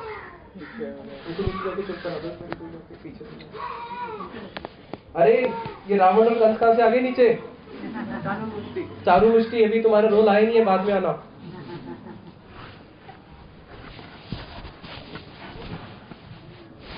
तो वहां पे जो कृष्ण है, अब भगवान तो किसी मर्यादा में नहीं है, लेकिन जब राम रूप में आए थे तब उन्होंने मर्यादा को स्वीकार किया है, लेकिन तब भी मर्यादा उनके ऊपर कभी भी किसी प्रकार का शासन नहीं कर सकती। तो वहां पे भगवान कृष्ण क्या करते हैं, खेल ही खेल में चले जाते हैं और उस धनुष को उठा भी देते हैं और उसको तोड़ भी देते हैं। तो जितने भी सैनिक है चारों तरफ से घेर लेते हैं, ये कितने बदमाश बच्चे हैं, धनुष तोड़ दिया, इन्होंने तो धनुष तोड़ दिया, कंस तो हमें तोड़ देगा, क्योंकि हमारी क्या थी, हमारी सेवा थी इसको रक्षा करना। तो सारे जो सैनिक है घेर लेते हैं। तो कृष्ण अपने सखाओं को बोलते हैं चलो भागो यहाँ से, भागो। सखा बोलते हैं कहाँ से भागे, कृष्ण बोलते हैं अरे पूरा जीवन तो ब्रज में हमने क्या किया है, ब्रज में तो हमेशा भागते ही रहते थे, तो अब क्यों डर रहे हो, चलो भागो यहाँ से। बड़े बड़े सैनिक है और ये बालक कैसे हैं, छोटे छोटे बालक हैं। तो ये क्या करते हैं, कोई पैर के नीचे से निकल जाते हैं, कोई यहाँ से कोई वहां से निकल जाता है, और उनको अपने पीछे भगाते भगाते ये लोग भाग जाते हैं। और भागते भागते उस शहर को पार करके कहाँ पे आते हैं, जहाँ पे नंद महाराज जी रुके हुए हैं। भागे भागे हाफते हाफते आते हैं नंद महाराज जी के पास। नंद महाराज जी पूछते हैं इतना भाग क्यों रहे हो, पिताजी कुछ नहीं, बस वैसे ही भाग रहे हैं, शोभा देख के आए थे, भागते भागते आपके पास आ गए। अब सारे सखा बोलते हैं देख कृष्ण, कल हम लोगों ने जाना है कहाँ पे, कंस के सामने जाना है, राजमहल में जाना है। अब हम लोग कैसे हैं, ब्रजवासी हैं, ब्रज के जो कपड़े होते हैं, जैसे अगर साधारण जगत में भी देखो, गांव के जो कपड़े होते हैं शहर के कपड़े अंतर होता है या नहीं होता, गांव में अलग शहर में अलग पहनावा होता है। तो सारे सखा बोले कल हमें जाना है राजमहल में, तो राजमहल में क्या हम ये गोप वाली ड्रेस पहन के जाएंगे क्या, कम से कम राजाओं जैसे अच्छे कपड़े तो होने चाहिए, चल मार्केट चलते हैं शॉपिंग करने और कुछ अच्छे कपड़े खरीद के लेके आते हैं। तो कृष्ण बोलते हैं हाँ हाँ, क्योंकि कृष्ण क्या करते हैं, कृष्ण का केवल एक ही कृत्य है, अपने भक्तों की इच्छाओं को पूर्ण करना, और भक्तों का भी एक ही कृत्य है, भगवान की इच्छाओं को पूर्ण करना। भगवान कहते हैं चलो सखाओ तुम्हारी ऐसी इच्छा है तो चलो कपड़े खरीदने चलते हैं। अब मार्केट जा रहे हैं तो सामने से एक धोबी आ रहा है, बड़े सुंदर कपड़े लेके आ रहा है। तो उस कपड़े को देखती सारे सखा बोलते हैं हाँ हाँ हमें तो यही वाले कपड़े चाहिए, देख कितने सुंदर कपड़े हैं इसके हाथ में। तो कृष्ण उस धोबी को बोलते हैं कि लाओ ये कपड़े हमें दे दो। ये जो धोबी था ये कंस का ही धोबी था, उसके पास जो कपड़े थे लेकिन वो कंस के नहीं थे, वो नए कपड़े थे। कई जगहों पे लोग बोलते हैं वो कंस के कपड़े धो के आ रहा था। भगवान क्या उसके कंस के प्रसादी कपड़े के अपने सखाओं को पहनाएंगे, वो नए कपड़े थे, उसको रंग करके आ रहा था। तो कृष्ण बोले लाओ ये कपड़े हमें दे दो। तो सखा बोले हाँ हाँ लाओ लाओ जल्दी दो। जैसे छोटे बच्चे होते हैं वो तो ब्रज में रहे हैं, जो भी मांगते हैं मिल ही जाता है, सारे ब्रजवासी अपने हैं। अब उनको तो नहीं पता ये दूसरा शहर है मथुरा, यहाँ पे तो जब तक पैसा दोगे नहीं मिलेगा नहीं। धोबी बोला अरे तुम गाय चराने वाले ग्वालों, तुम ये कपड़े पहनोगे क्या, ये राज पोशाक है, राजा पहनते, भागो यहाँ से। भगवान कृष्ण ने एक नहीं दो नहीं तीन बारी बोला। तीनों बारी जब उसने मना कर दिया तो एक कहावत है ना, लातों के भूत बातों से नहीं मानते। तो भगवान ने खींच के एक थप्पड़ मारा, थप्पड़ मारती उसके प्राण वहीं पे खत्म हो गए, और जो जितने भी कपड़े थे सखाओं ने ले लिए। अब सखाओं ने कपड़े तो ले लिए, जब उसको पहन के देख रहे तो किसी का हाथ बाहर निकल रहा है, किसी का पैर बाहर निकल रहा है, कोई एक ही कपड़े के अंदर तीन तीन सखा घुसते जा रहे हैं। अब उसकी सेटिंग तो करनी पड़ेगी, करे तो क्या करे। तो फिर गए एक दर्जी के पास। वो जो दर्जी था वो कौन है, वो भगवान कृष्ण का भक्त था, हमेशा भगवान की सेवा की अपने हृदय में वासना रखता था। और जिसके भी हृदय में भगवान की सेवा करने की वासना होती है, भगवान जैसे ना तैसे उसकी सेवा ग्रहण कर ही लेते हैं। और ये जो धोबी को तो थप्पड़ मारा, अब कई लोग बोलेंगे अरे अगर आपने किसी से कपड़े मांगे उससे नहीं दिया तो उसको थप्पड़ मार के मार ही दोगे क्या। तो भगवान कह रहे हैं कि देखो मेरे को उससे अपना पुराना हिसाब किताब पूरा करना था। ये धोबी कौन था, ये वही धोबी था राम जी की लीला के समय जिसने क्या बोला था कि मैं राम नहीं हूं जो स्त्री जो घर के बाहर आए उसको फिर अपने घर में आने दूं। अपनी स्त्री को उसने ऐसे बोला था कि मैं राम जी की तरह नहीं हूं कि अपनी स्त्री किसी और के यहाँ पे रह के आए फिर उसको वापस अपने घर पे आने दूं। तो भगवान ने उसके साथ अपना बदला पूरा लेना था, सो कर लिया। अब इस दर्जी के पास गए, दर्जी ने भगवान और उनके सखाओं के लिए बड़ी सुंदर सुंदर पोशाक बनाई और उनको पहना दी। अब कृष्ण जो है बड़े सुंदर लग रहे हैं, यद्यपि वो सुंदर ही हैं, और कृष्ण के जो सारे सखा है वो एक दूसरे को देख के बड़ा हंस रहे हैं कि आज हम देखो कैसे लग रहे हैं शहर के कपड़े पहन के। अब उतने में क्या होता है, बोलते हैं भाई ये सब तो ठीक है, लेकिन कम से कम जब कपड़े लगाते हैं उसके बाद क्या करते हैं, परफ्यूम लगाते नहीं लगाते, तो कुछ वैसा भी तो होना चाहिए, चंदन तो लगाना चाहिए। अब चंदन कहाँ से लगाएं? तो पास में ही कुब्जा रहती है, और ये कुब्जा क्या करती है, ये कुब्जा जो है 3 जगह से टेढ़ी है, इसकी कुबड़ निकली हुई है, देखने में भी बड़ी कुरूप है।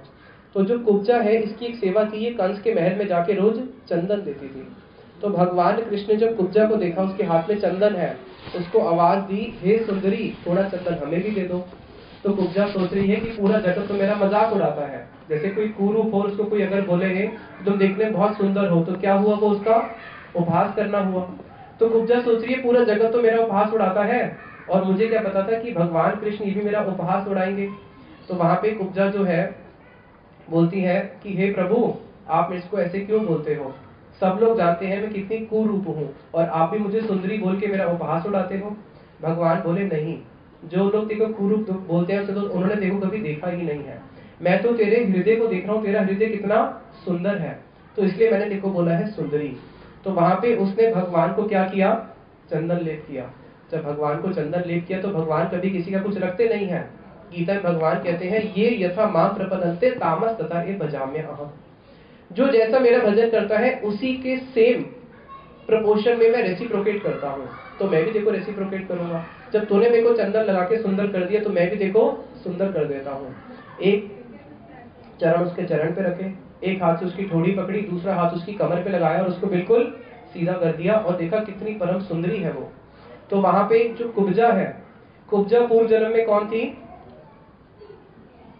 कुब्जा पूर्व जन्म में थी स्वरूप नखा। इसने राम जी को क्या बोला था, मैं आपसे क्या करना चाहती हूँ, मैं आपसे विवाह करना चाहती हूँ।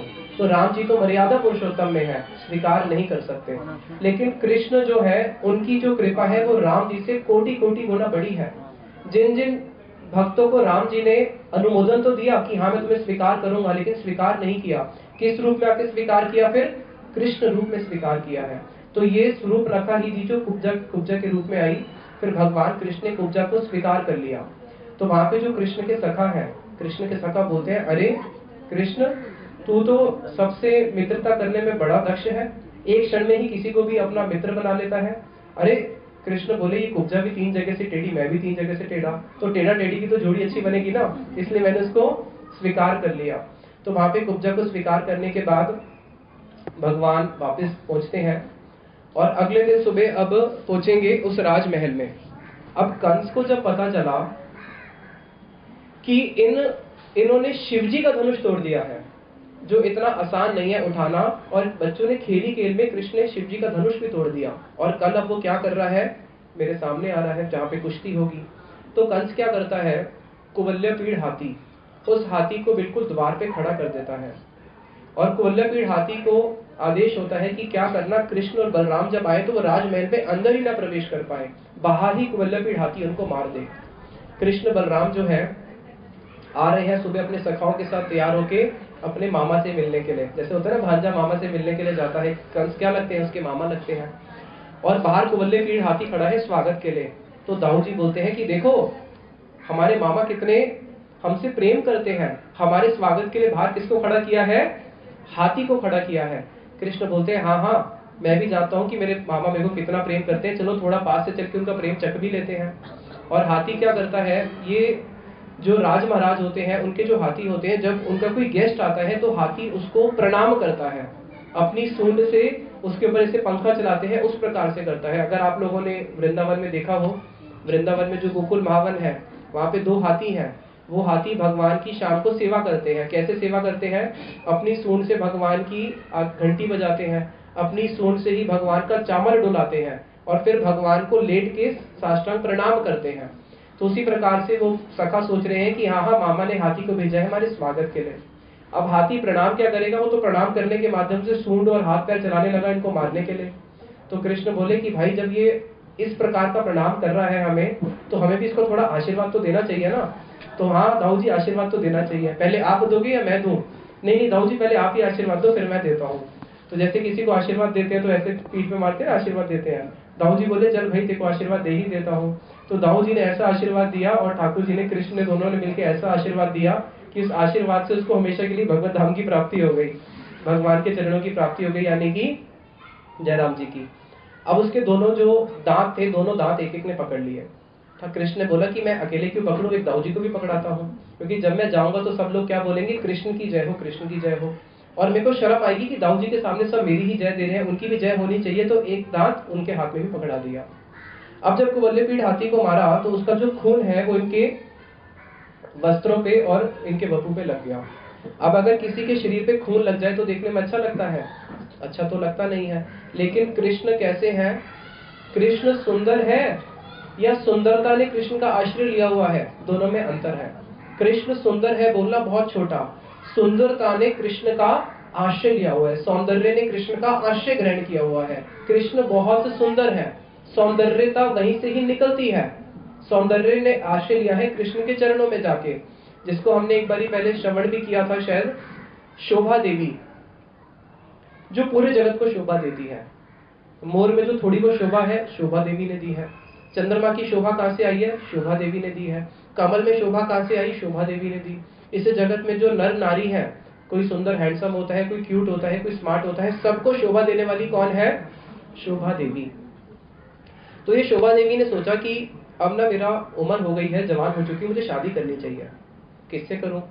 अब मरते लोग पे तो कोई ऐसा है नहीं जिससे मैं शादी कर पाऊं। शोभा देवी चली गई स्वर्ग लोक में। वहां बड़े बड़े देवताओं को देखा। उन देवताओं को देखने के बाद भी देखा कोई भी ऐसा नहीं है जो मेरे से शादी कर पाए। अरे शादी का ये तो मेरे नौकर भी नहीं बन सकते। शोभा देवी है, पूरे जगत को शोभा देती है। उसके बाद ब्रह्मा जी के लोक तक चली गई, तब भी कोई ऐसा व्यक्ति नहीं मिला जिसको मैं अपने वर के रूप में वर्ण कर पाऊं, कोई मेरा पति बन पाए। शोभा देवी बहुत निराश हुई और नारद जी को बोलती है, नारद जी मेरे को तो पूरा जीवन कुंवारा ही रहना पड़ेगा। इससे पूरे ब्रह्मांड में मुझे एक भी सुंदर पुरुष मिलता ही नहीं है जिससे मैं शादी कर पाऊं, क्योंकि शोभा देवी कैसी है? बहुत सुंदर है, सबको सौंदर्यता प्रदान करती है। नारद जी बोले, अरे शोभा देवी तू वृंदावन गई क्या? नहीं, वृंदावन तो नहीं गई। वहां पे क्या होगा? अरे एक बारी वृंदावन में जाके देख, वहां पे गोविंद खड़े हैं, उनके भी दर्शन कर ले, शायद तेरे को पसंद आ जाए और तेरा विवाह हो जाए। तो वहां पे गई वृंदावन में गई बंसीवट में, जहाँ पे कृष्ण खड़े हैं। अभी कृष्ण कहाँ पे खड़े हैं? एक तमाल वृक्ष के नीचे त्रिभंग ललित रूप में खड़े हैं, हाथ में बंसरी बजा रहे हैं। दूर से ही जब शोभा देवी ने कृष्ण को देखा, गोविंद को, सबसे पहले उसकी नजर पड़ी भगवान के चरणों पे। और चरणों पे भी कहाँ पे पड़ी? जो उनका जो नख कमल होता है, उस नख कमल से जो एक ज्योति निकलती है, प्रभा, केवल उसको प्रभा नजर आई। उस प्रभा की जो शोभा है, भगवान के चरणों की जो नख कमल है, उस नाखून की जो शोभा है, वो नख कमल की शोभा को देख के ही, उसकी प्रभा को देख के शोभा देवी पूरा साष्टांग लेट जाती है उस ब्रजभूमि पे। और ब्रजभूमि में लेटने के बाद बोलती है कि मैं तो अपने आप को व्यर्थ में ही शोभा देवी समझती थी, वास्तविक शोभा तो कौन है? इनके चरणों से ही शोभा का स्रोत निकल रहा है। और सोचती है अभी तक तो मुझे कोई वर करने के लिए योग्य पति मिला ही नहीं था, अब मिला है तो ऐसा मिला है कि मैं इसके चरणों की भी किंकरी बनने के लायक नहीं हूँ। और वहां पे फिर कृष्ण से प्रार्थना करती है, हे ठाकुर जी, आपकी शोभा देखने के बाद मेरी तो शोभा जो है पूरी परास्त हो गई, क्या आप मुझे अपनी दासी के रूप में स्वीकार कर सकते हो?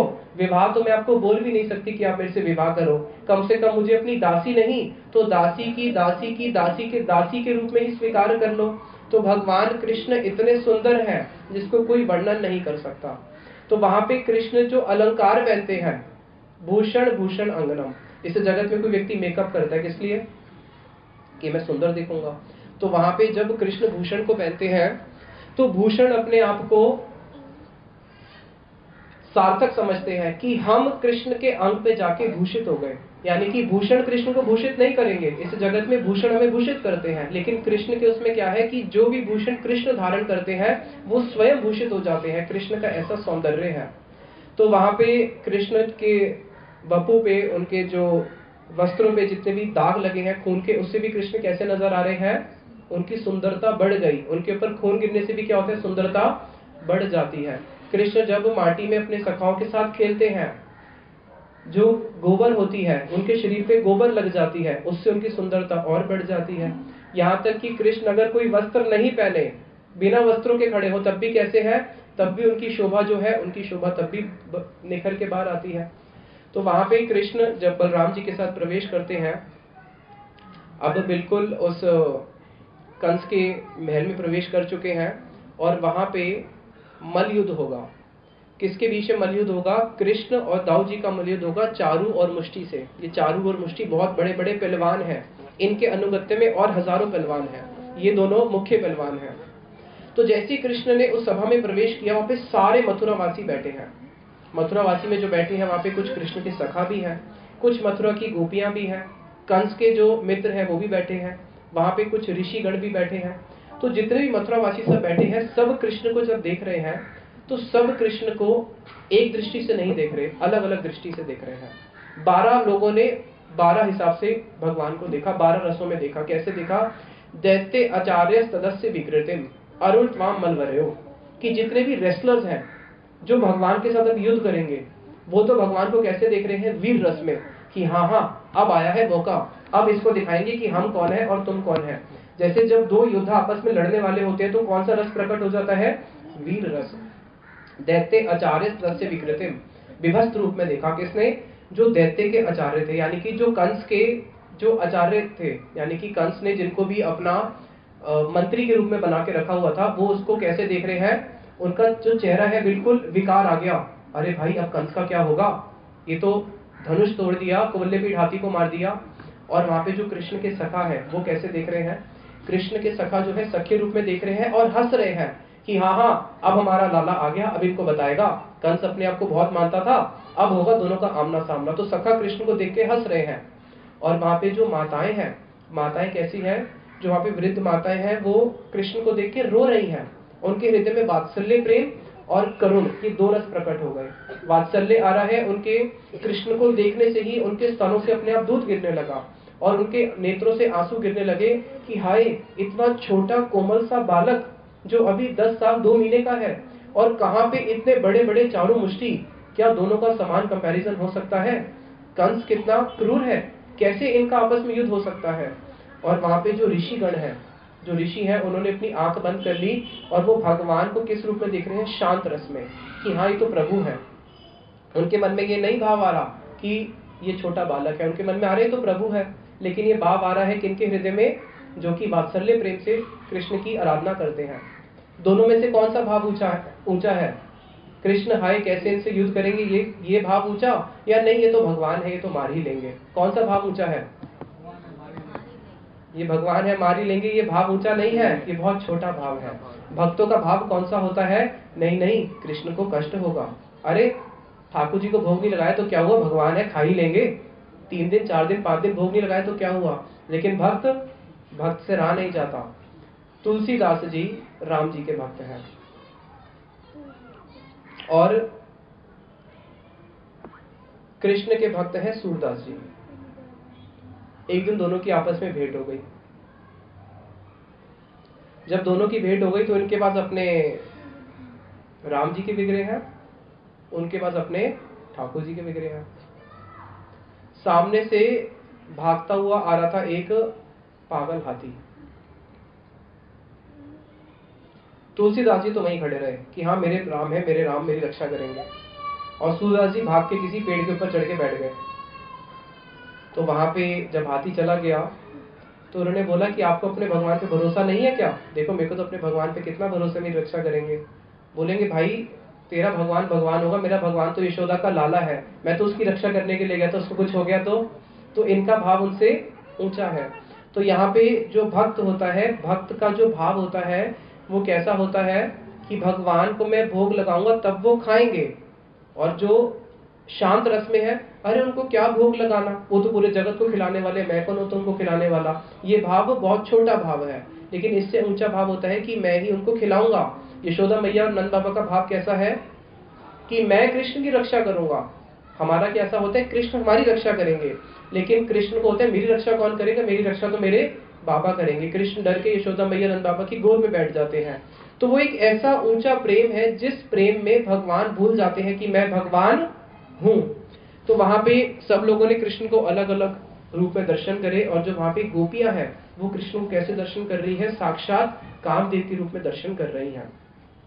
अब क्या हुआ, जो देवता थे, देवताओं ने भी दर्शन करे। देवताओं ने कैसे कैसे दर्शन करे हैं, अंत चमत्कारा, उनके हृदय में एक चमत्कार उत्पन्न हो गया कि अब देखते हैं भगवान ने जो अपनी प्रतिज्ञा करी है, भूभार हरण करने के लिए आऊंगा, और आज भूभार हरण होने वाला है, कंस की मृत्यु होने वाली है। चारों मुष्टि सामने खड़े हैं, बड़े बड़े मल्ल योद्धा खड़े हैं, और यहाँ पे छोटे से दो बालक खड़े हैं, कृष्ण और बलराम। तो वहां पे कृष्ण और बलराम बोलते हैं चारों मुष्टों को, अरे भाई, कहां तुम और कहां हम, कहां तुम और कहां हम। अब भगवान क्या कहना चाह रहे हैं, भगवान कहना चाह रहे हैं कहा हम स्वयं भगवान और कहा तुम एक छोटे से, इस मरते लोग के छोटे से प्राणी। लेकिन चारों मुष्टि ने क्या सोचा, चारों मुष्टि सोच रहे हैं कि वो भगवान कहना चाह रहे हैं कहा तुम बड़े बड़े और कहा हम छोटे छोटे। लेकिन भगवान का भाव ये है तुम छोटे और हम, कहा स्वयं भगवान हमसे युद्ध करोगे क्या। लेकिन चारों मुष्टि बोलते हैं कहा तुम कहा हम, अरे हम अच्छी तरह जानते हैं तुम कौन हो। छोटे से थे, इतनी 10,000 हाथियों का बल लेके आई पूतना, उसको 6 दिन में तुमने मार दिया। इतने बड़े कुमल्लपीठ हाथी को मार दिया, जिस धनुष को हम 10 लोग 20 लोग मिलकर हिला नहीं पाते, तुमने उसको खेल ही खेल में तोड़ दिया। हम अच्छी तरह जानते हैं तुम कौन हो। तो वहां पे भगवान ने तो उनको चेतावनी दे ही दी, युद्ध मत करो, लेकिन वो बेचारे नहीं समझ पाए अब युद्ध होगा। तो कृष्ण दाऊ जी की तरफ इशारा करते हैं, दाऊ जी बचपन में तो हमने बहुत मल्ल युद्ध करा है। कृष्ण अपने सखाओं के साथ भी क्या करते हैं, मल्ल युद्ध करते हैं। प्रैक्टिस तो बहुत कर ली, अब क्या करना है, रिहर्सल होती है। रिहर्सल के बाद क्या होता है, लाइव होता है ना। तो अब दाऊ जी बताओ, पहले आप हाथ साफ करोगे, पहले मैं हाथ साफ करूं। नहीं नहीं कन्हैया, पहले तू ही कर ले। अरे नहीं दाऊ जी, पहले आप बड़े हो, पहले आप करो ना। तो वहां पे जो चारू और कृष्ण का युद्ध होता है, मुष्टि और दाऊ जी का युद्ध होता है। जैसे ही मुष्टि दाऊ जी के पास आता है पकड़ने के लिए, तो दाऊ जी तो क्या करते हैं, क्या वो दाऊ जी के ऊपर चढ़ेगा, दाऊ जी उसको ऐसा घुसा मारते हैं, उसके जितने भी जबड़े की जितने भी अंदर जितनी भी सारी चीजें हैं बाहर निकल आ जाती है, वहीं पे उसका जयराम जी की हो जाता है। और कृष्ण चारू को मारते हैं। जब चारू और मुष्टि को मारा तो मल्लयुद्ध का नियम क्या होता है, 1:1 का नियम होता है ना। तो वहां पे जितने भी और रेसलर्स खड़े थे वो सारे आके कृष्ण और दाऊ जी के साथ एक साथ आ जाते हैं, और कृष्ण और दाऊ जी एक एक करके सबको ढेर कर देते हैं, और उनमें से कई तो डर के ही भाग जाते हैं। अब कंस ये सब कुछ देख रहा है बैठ के। उतने में कृष्ण कहते हैं चलो बहुत हो गया, अब मामा और भांजे का भी मिलन होना चाहिए। तो वो ठीक पहुंच जाते हैं कंस के पास, और कंस बहुत भयभीत हो रहा है। और इतना भयभीत हुआ कि कृष्ण ने जैसे ही उसको ऊपर से नीचे पटका, उसको पटकने के साथ साथ ही उसके मानो प्राण चले ही गए थे। और भगवान कृष्ण कौन है, जिनके अंदर सारे ब्रह्मांड है, और उसकी छाती के ऊपर कूद जाते हैं। जैसे उसकी छाती के ऊपर कूदते हैं कंस, तो जयराम जी की ऊपर चले ही जाता है। अब उतने में उसकी जो मामियां है वो आ जाती है। जब मामियां आ जाती है तो कृष्ण थोड़ा रोने का नाटक करते हैं, हाय मामा आप क्यों चले गए, हम तो आपसे मिलने के लिए आए थे और आज आप हमें देखते ही चले गए। अब मामी बोलेगी तुम इसके ऊपर कूद के तभी चला गया। अरे मैं क्या करूं, इतना ऊपर ही बैठा था, मेरे को भी डर लगा जब ये गिरा, तो मैं तो उसको पकड़ने के लिए रोकने के लिए गिरा था और मैं इसके ऊपर चढ़ गया। अरे मामा क्यों चले गए, मामी तो समझ गई नाटक कर रहा है। तो वो बुलाती है अपने पिता जरासंध को, और जरासंध आते हैं। फिर जरासंध बाद में आके फिर कृष्ण के साथ आक्रमण करते हैं, युद्ध होता है, वो आगे की कथा है। अब उतने में क्या होता है, कंस को मारने के बाद कृष्ण देवकी और वसुदेव के पास जाते हैं कारागृह में। देवकी वसुदेव को वहां से कारागृह से मुक्त करते हैं। और देवकी और वसुदेव जी ने जब सुना कि हमारे पुत्र ने कंस को मार दिया, हमारे पुत्र ने कुवल्लभीड़ हाथी को मार दिया, चारू मुष्टि को मार दिया, ब्रज में जितने असुर आए सबको मार दिया, तो वहां पे देवकी और वसुदेव ऐसे हाथ जोड़ के खड़े हो जाते हैं और भगवान का स्तव स्तुति गान करते हैं कि नहीं नहीं आप हमारे पुत्र थोड़े ना हो सकते हो, आप तो कौन हो, स्वयं भगवान हो। वहां पे उनको जेल से मुक्त कराने के बाद अब कृष्ण ने वापस कहां पे जाना है, ब्रजवासियों के पास वापस ब्रज जाना है। तो वहां पे नंद महाराज जी बिल्कुल मथुरा के बाहर बैठे हुए हैं कि अब कृष्ण वसुदेव देवकी से मिलके आएंगे। तो कृष्ण और दाऊ जी दोनों देवकी वसुदेव को कारागृह से मुक्त करके वापस आते हैं, नंद महाराज जी की गोद में आके बैठ जाते हैं। एक वृक्ष के नीचे नंद महाराज जी बैठे हैं, कृष्ण और दाऊ जी दोनों उनकी गोद में लेट जाते हैं और बोलते हैं पिताजी अब आप हमें जल्दी लेके चलो, हम यहाँ पे और मथुरा में नहीं रुकेंगे। क्योंकि ये हमें क्या बोलते हैं, ये हमें बोलते हैं कि नंद बाबा यशोदा मैया तेरे माता पिता थोड़ी ना है, तेरे माता पिता कौन है, देवकी और वसुदेव ही तेरे माता पिता हैं। ये तो देखो वहां पे छोड़ के आ गए थे, तू उनकी संतान नहीं है, तू हमारी संतान है, तू राजा है, अब तू यहाँ पे राज कर। तो बाबा मेरे को तो यशोदा मैया ही मेरी मैया है और आप ही मेरे बाबा हो, मुझे जल्दी वृंदावन लेके चलो, मुझे यहाँ पे नहीं रहना। लेकिन नंद महाराज जी और वसुदेव जी आपस में परम मित्र हैं। तो नंद महाराज जी सोचते हैं कि ये कितने सालों इन्होंने अपने कहाँ पे व्यतीत किए हैं, पूरा जीवन कारागृह में रहे, आज जब ये मुक्त हुए हैं और अगर आज ही मैं कृष्ण को लेकर चले जाऊंगा तो ये कितने दुखी होंगे। तो कुछ दिन के लिए कृष्ण को यहाँ पे छोड़ देता हूँ। लेकिन अगर कुछ दिन कृष्ण को यहाँ पे छोड़ दिया तो मेरे को ब्रज में सब लोग क्या बोलेंगे कि हाँ हाँ मथुरा गए थे ना, अपने पुत्र को मथुरा में बेच के आ गए, वहां पे बहुत धन दे दिया होगा वसुदेव जी ने, धन के लालच में अपने पुत्र को बेच के आए हो।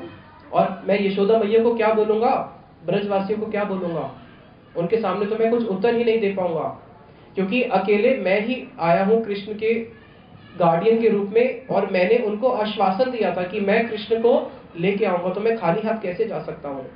तो बोलते हैं नहीं, खाली हाथ तो मैं नहीं जा सकता, कृष्ण और दाऊ जी को दोनों को लेके जाऊंगा।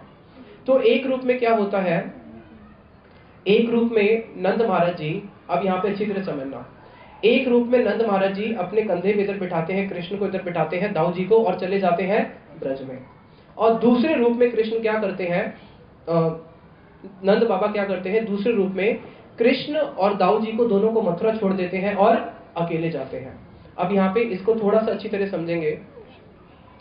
कृष्ण ने ब्रजवासियों को क्या बोला था कि मैं कब आऊंगा, परसों आऊंगा। तो भगवान तो कभी मिथ्या बात बोलते नहीं है, परम सत्य है। तो यहाँ पे भगवान ने क्या किया, एक रूप में कृष्ण नंद महाराज जी के साथ वापस ब्रज में आ गए, लेकिन उसको कोई देख नहीं सका। ब्रज की जो लीलाएं हैं, एक तो वो लीलाएं हैं जो इस जगत में जब प्रकाशित हुई हैं, और एक लीला जो भगवान के उस परव्योम धाम में हो रही है। तो एक रूप में तो भगवान आ गए, दूसरे रूप में नंद महाराज जी कैसे आए हैं, दूसरे रूप में नंद महाराज जी खाली हाथ आए हैं, साथ में कृष्ण और दाऊ जी को नहीं लेके आए। तो अब जब यहाँ पे कृष्ण और दाऊ जी मथुरा में रह जाते हैं, अब कृष्ण को याद आती है यशोदा मैया की, कृष्ण को मथुरा में याद आती है नंद महाराज जी की, कृष्ण को याद आती है राधा जी की, गोपियों की, सखाओं की, और दिन रात ब्रजवासियों का नाम स्मरण कर करके रोते हैं। देवकी वसुदेव जी ने सोचा कि अगर हम लोग कृष्ण को गुरुकुल भेज देंगे पढ़ने के लिए, तो गुरुकुल में पढ़ाई के माध्यम से क्या होगा, पढ़ते पढ़ते ये ब्रजवासियों को भूल जाएगा। कृष्ण ब्रज में कितने दिन रहे हैं, कृष्ण ब्रज में रहे हैं 10 साल और कुछ महीने। उसके बाद कृष्ण की 125 साल की लीला है। बाकी की जितनी भी लीला है वो कहां पे हुई है, मथुरा और द्वारका में। तो 125 साल में से अप्रोक्सीमेटली 10 साल वो रहे ब्रज में, बाकी सब कहां पे रहे, मथुरा और द्वारका रहे। लेकिन वो जो ब्रज की लीला है वो ऐसी है जो कृष्ण कभी भूल नहीं पाए। अब जब मथुरा में चले गए तो मथुरा में क्या करते हैं, मथुरा में जाने के बाद कृष्ण को भेज दिया गुरुकुल में। किसके, कौन से गुरुकुल में भेजा, कौन बताएगा, संदीपनी मुनि जी के गुरुकुल में भेजा। संदीपनी मुनि के गुरुकुल में भेजा और वहां पे 64 दिन में 64 कलाएं सीख ली। और बच्चा जब गुरुकुल से पढ़ के आता है तो उसको क्या मिलता है, उसका जनेऊ संस्कार होता है। आज कृष्ण का वापस जब आए हैं मथुरा में, उनका जनेऊ संस्कार हुआ है। जब कृष्ण का जनेऊ संस्कार हुआ उस दिन एक नियम होता है, जब जनेऊ संस्कार होता है बच्चा जाके भीख मांगता है, भीख तो नहीं बोलेंगे, भिक्षा बोलेंगे, उसको भिक्षा मांगता है। तो कृष्ण जब भिक्षा मांग रहे हैं तो भिक्षा मांगते मांगते उनको यशोदा मैया की बात याद आ गई। यशोदा मैया ने कृष्ण को बोला था कि जब तेरा जनेऊ संस्कार होगा मैं तेरे को बहुत सारी गैया दूंगी, मैं तुझे बहुत सारा ये दूंगी वो दूंगी। तो आज जब वो भिक्षा मांग रहे थे उनको अपनी माता की बात याद आ जाती है, और माता की बात याद करते करते, यशोदा मैया की याद करते करते बहुत रोना शुरू करते हैं। अब कृष्ण क्या करते हैं, मथुरा में केवल दिन रात रोते रहते हैं ब्रजवासियों का स्मरण करके। और ब्रजवासी पीछे ब्रज में जिस दिन से ब्रज गए, ब्रज से कृष्ण गए हैं, उस दिन से लेके आजीवन पूरा जीवन ब्रजवासियों ने कभी भी अपने घर में चूल्हा नहीं जलाया। क्यों, जब कृष्ण ही नहीं है तो भोजन किसके लिए। और यहाँ पे कृष्ण मथुरा में दिन रात स्मरण करते हैं ब्रजवासियों का, यमुना किनारे जाके बैठ जाते हैं। अब पीछे से जो गोपियां हैं, जब वो कृष्ण के विरह में क्रंदन कर रही हैं तो कम से कम एक गोपी दूसरी गोपी को सांत्वना तो दे रही है ना। नंद महाराज जी यशोदा मैया को, यशोदा मैया नंद महाराज जी को सांत्वना तो दे रहे हैं। अब प्रश्न है, कृष्ण को सांत्वना देने वाला कौन है यहाँ पे, कृष्ण को सांत्वना देने वाला कोई भी नहीं है, केवल दाऊ जी है वहां साथ में। अब कृष्ण क्या करते हैं, यमुना जी के तट पे जाके बैठ जाते हैं। क्योंकि यमुना कौन है? ये वही यमुना है जिसमें वृंदावन में बहुत सारी सुंदर लीलाएं करी है। यमुना के तट पे बैठ के केवल दिन रात ब्रजवासियों का स्मरण करते हैं और रोते रहते हैं।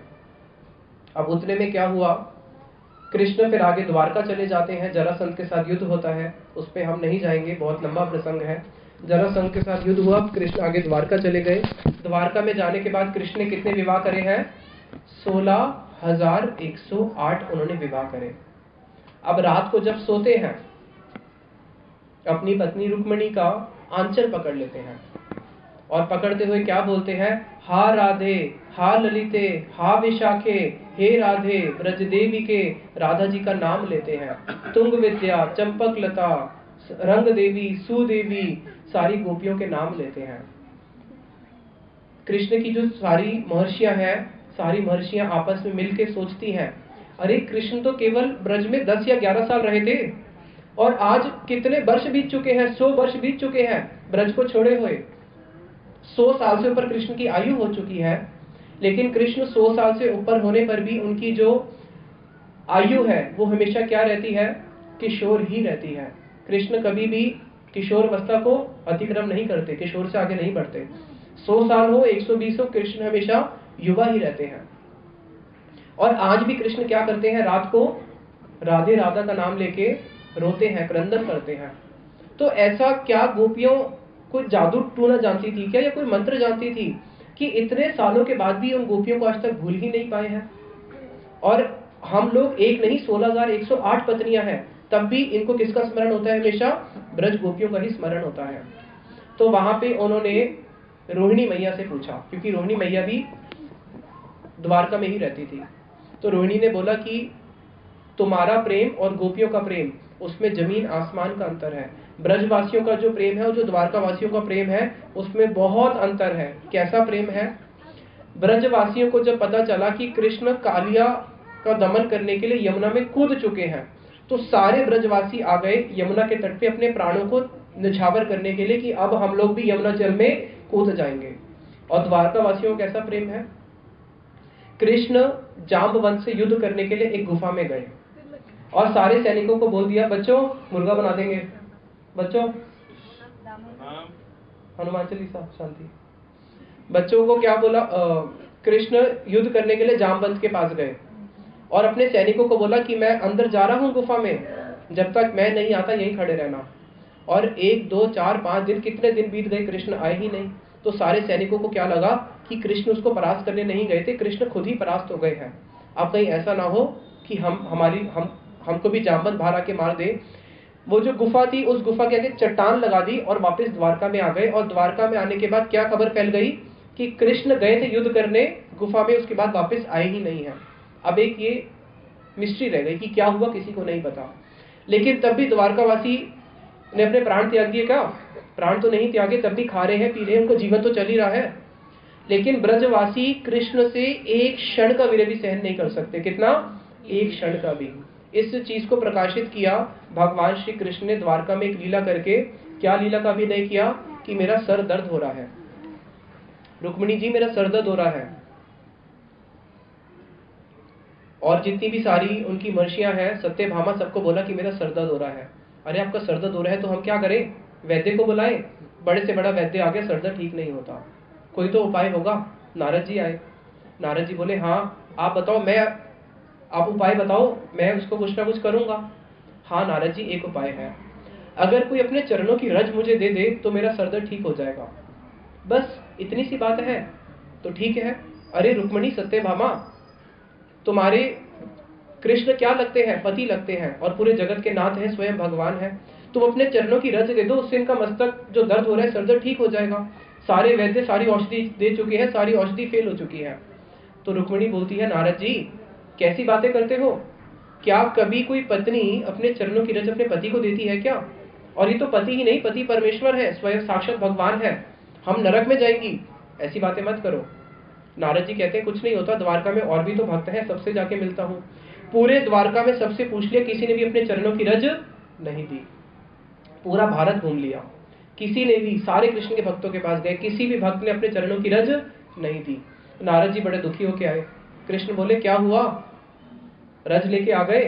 नारद जी सोच रहे थे ठाकुर जी के तो बहुत सारे भक्त हैं, एक क्या हजारों भक्त अपनी रज दे देंगे, पूरा कट्टा भर के लाऊंगा। तो नारद जी बोलते हैं नहीं प्रभु, जैसे ही बोलता हूँ कि आपके चरणों भक्त की चरणों की रज जो है आपके मस्तक पे लगेगी, सारे भक्त डर जाते हैं, हमें नरक जाना है क्या, हम अपने चरणों की रज जो भगवान को देंगे। नहीं प्रभु, मुझे एक भी ऐसा भक्त नहीं मिला जो अपने चरणों की रज दे सके। अरे नारद जी, तुम तो मेरे परम भक्त हो, तुम ही अपने चरणों की रज दे दो ना, तुम्हारी रज से मेरा मस्तक जो हो रहा है सरदर्द ठीक हो जाएगा। नारद जी कहते हैं प्रभु कैसी बातें करते हो, कोई भी भक्त नहीं दे रहा तो मैं कैसे दे दूं, मैं अकेले नरक में जाऊंगा क्या, मैं नहीं दे सकता। तो क्या उपाय है? ठाकुर जी बोले क्या तुम वृंदावन गए थे? नहीं प्रभु, मैं वृंदावन तो नहीं गया, एक बारी वृंदावन भी घूम के आ जाओ, वहां पे गोपियों से भी मांग के देख लो। नारद जी आए वृंदावन में। वृंदावन में जैसे ही नारद जी ने गोपियों को बोला कि द्वारका में भगवान कृष्ण के सर में बहुत दर्द हो रहा है, बहुत व्यथा होती है, तुम अगर अपने चरणों की रज दे दोगी तो उससे उनका जो व्यथा है वो दूर हो जाएगा। तो नारद जी को साथ साथ गोपियां बोलती है तू खाली हाथ क्यों आया है, हाथ में कम से कम कुछ पात्र तो लेके आता जिसमें हम चरणों की रज दे सके। सब गोपियां अपने चरणों को घिस घिस के रज निकालने लगी और नारद जी को बोली विलंब मत कर, जल्दी जा, जल्दी उनको दे, नहीं तो हमारे प्राण निकल जाएंगे। तब जाके उनको पता चला कि गोपियों की महिमा कैसी है, ब्रजवासियों की महिमा कैसी है। द्वारका वासी और मथुरा वासियों का जो प्रेम है उसके आगे जो ब्रजवासियों का प्रेम है उसमें बहुत अंतर है। जैसे एक हो सूर्य और एक हो छोटा सा दीप, ब्रजवासियों का प्रेम बहुत ऊंचा प्रेम है। इसलिए भागवतम में जो 18,000 श्लोक है, कितने श्लोक है? 18,000 श्लोक। भागवत का जो सबसे मुख्य श्लोक है वो कौन सा है? एक ऐसा श्लोक जो भागवत का चूड़ामणि श्लोक है, जो सबसे इंपॉर्टेंट श्लोक है। गुरु जी इस बात को बोलते थे, जिसमें भगवान कृष्ण कह रहे हैं ना पार्यो अहम निर्बद्ध संयुजाम स्व स्वादु कृतम विभूत आयुष अपीवा या माँ भजन गृह दुर्जय गृह श्रृंखला समूर्षे तत्व प्रतियतु साधुना। कि हे गोपियों, मैं तुम्हारे प्रेम का पार कभी नहीं पा सकता, कभी नहीं पा सकता। ना पार्यो अहम, मैं तुम्हारे प्रेम का पार किसी भी जन्म में नहीं पा सकता। अगर मुझे ब्रह्मा जितनी आयु मिल जाए, ब्रह्मा जी की आयु बहुत बड़ी होती है, ब्रह्मा जी की आयु मिलने के बाद भी अगर मैं तुम्हारी सेवा करना शुरू करूं तब भी मैं तुम्हारे प्रेम का पार नहीं पा सकता। इसलिए गोपियों, मैं तुम्हारे आगे हाथ जोड़ के एक बात बोलता हूं कि मैं तुम्हारे प्रेम का क्या बन गया? ऋणी रह गया। भगवान कृष्ण किसी के ऋणी नहीं होते, सबका ऋण चुका देते हैं। लेकिन गोपियों ने कृष्ण को ऐसा प्रेम किया कि उस प्रेम के आगे कृष्ण क्या बन गए? उनके प्रेम के ऋणी बन गए हैं, गोपियों के प्रेम के। तो इसलिए जो ब्रज का जो प्रेम है वो ही सबसे ऊंचा प्रेम है। अगर भागवत कथा श्रवण करने के बाद किसी के हृदय में ब्रजवासियों के प्रति लोभ आ जाए, गोपियों की जो सेवा है कृष्ण के प्रति उसके प्रति लोभ आ जाए, तब तो उसका भागवत सुनना, उसका मनुष्य जीवन धारण करना सार्थक हो गया कि हाँ, उसका जन्म सफल हो गया, जिसको उस प्रेम के प्रति थोड़ा सा किंचित मात्र भी लोभ आ जाए। आगे जो ब्रजवासी हैं, भगवान कृष्ण द्वारका पहुंच चुके हैं। द्वारका में भगवान ने इस लीला के माध्यम से दिखाया कि कैसा ब्रजवासियों का मेरे प्रति प्रेम है। अभी हम थोड़ा सा कीर्तन करते हैं, उसके बाद फिर हम कथा को आगे कंटिन्यू करेंगे और रुक्मिणी कृष्ण का विवाह होगा। 5 मिनट ही करना कीर्तन।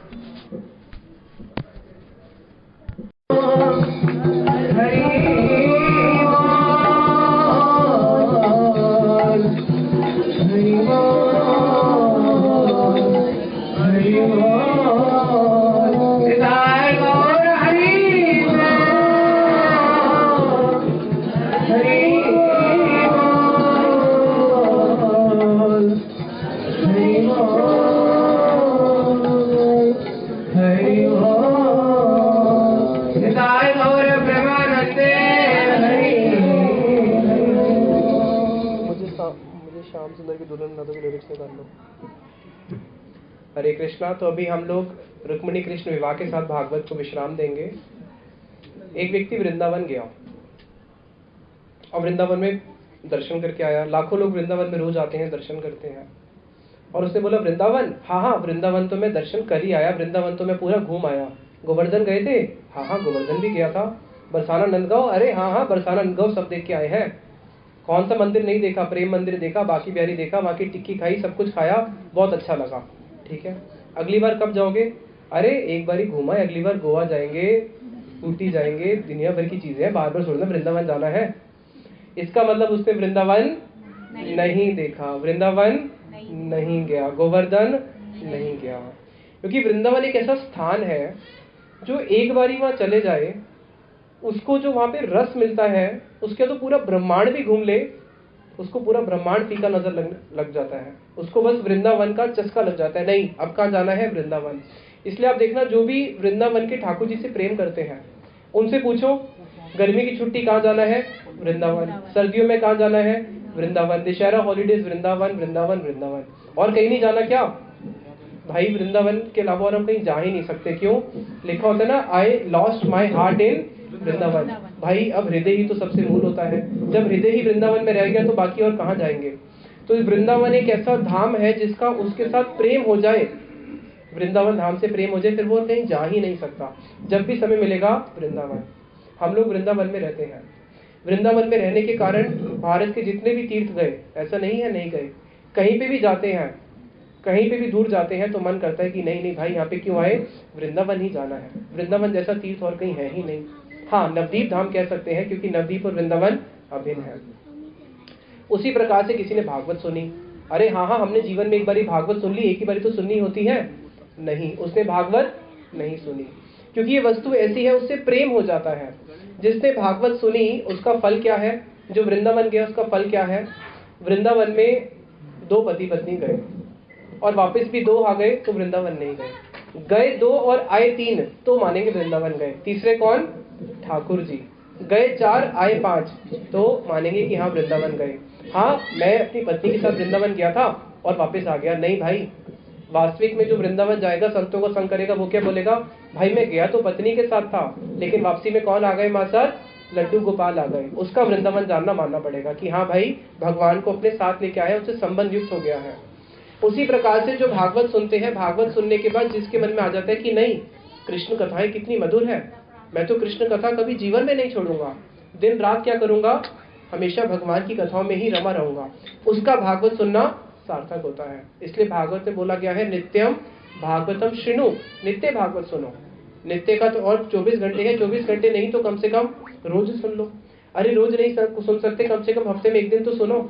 तो इसलिए आप लोग कम से कम हफ्ते में 1 बारी भगवान कृष्ण की कथाएं सुन पाओ। अभी संडे आने वाला है, कल सैटरडे है, परसों संडे है, तो कल छुट्टी है, संडे को आप लोगों ने फिर आना है और आप लोग भगवान की कुछ कथाएं सुनेंगे। आगे हम श्रवण करते हैं रुक्मिणी और कृष्ण का किस प्रकार से विवाह हुआ। रुक्मिणी विदर्भ राजा की कन्या है, बचपन से उसने कृष्ण की महिमा सुनी है, कृष्ण कितने सुंदर हैं, कृष्ण का कैसा सौंदर्य है, कृष्ण के कैसे गुण हैं। अब कृष्ण के सौंदर्य और गुण को सुन के उसका मन आकृष्ट हो चुका है कृष्ण के दर्शन करने के लिए। शादी का उम्र हो गया, शादी का उम्र हो गया तो शादी करूंगी तो किससे करूंगी, कृष्ण से ही शादी करूंगी। जैसे कोई स्त्री अगर किसी पुरुष के बारे में सुन ले कि वो कितना सुंदर है, उसके कैसे गुण है, तो उसको मन ही मन में क्या करती है, अपना पति के रूप में वर्ण कर लेती है। तो अब रुक्मिणी ने बचपन से ही कृष्ण को अपने पति के रूप में वर्ण करके रखा हुआ है, अभी दर्शन नहीं करे हैं, केवल श्रवण करके। तो सोचो रुक्मिणी का कृष्ण से प्रेम कैसा हुआ, देख के हुआ या सुन के हुआ, केवल सुन के। तो देखो भगवान की कथा में कितनी शक्ति होगी, भगवान की कथा में बहुत शक्ति है। इसलिए गोपियां कहती है कि कृष्ण तुम्हारे जो भक्त है ना, जैसे तुम क्या करते हो, सबके हृदय को चोरी कर लेते हो, तुम्हारे भक्त भी कुछ कम नहीं है, वो भी ठगने में नंबर 1 है। क्या करते हैं, बगल में भागवत दबोच लेते हैं और गांव गांव में जाके बोलते हैं हम भागवत कथा करेंगे, और क्या बोलते हैं, नहीं नहीं हम तो निःशुल्क करते हैं, कुछ लेंगे थोड़ी ना। और भागवत कथा करके क्या करते हैं, उनका मन चोरी कर लेते हैं, संसार में फिर उसको रहने ही नहीं देते।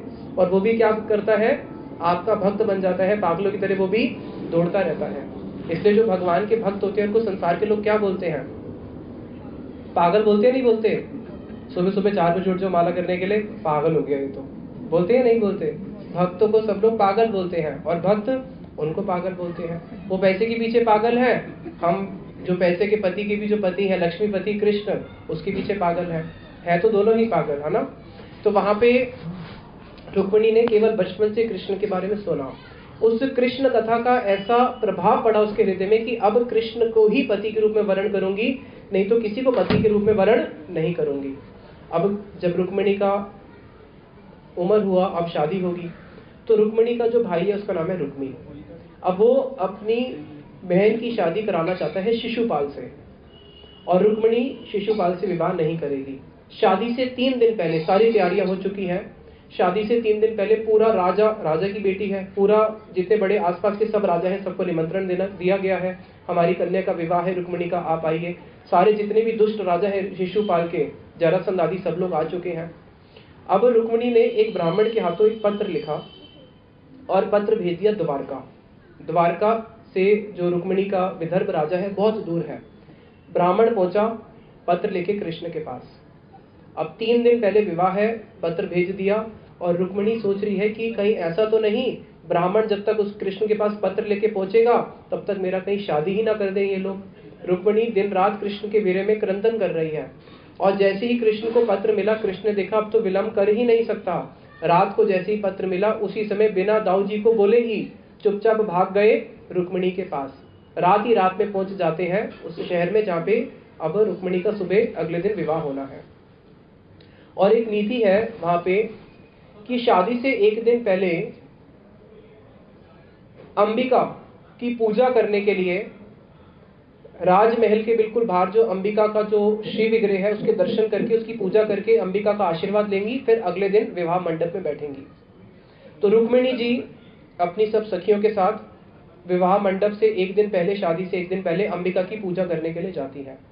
और आसपास बड़े बड़े सैनिक खड़े हैं क्योंकि सबको डर है कहीं कृष्ण आके सब गड़बड़ ना कर दे।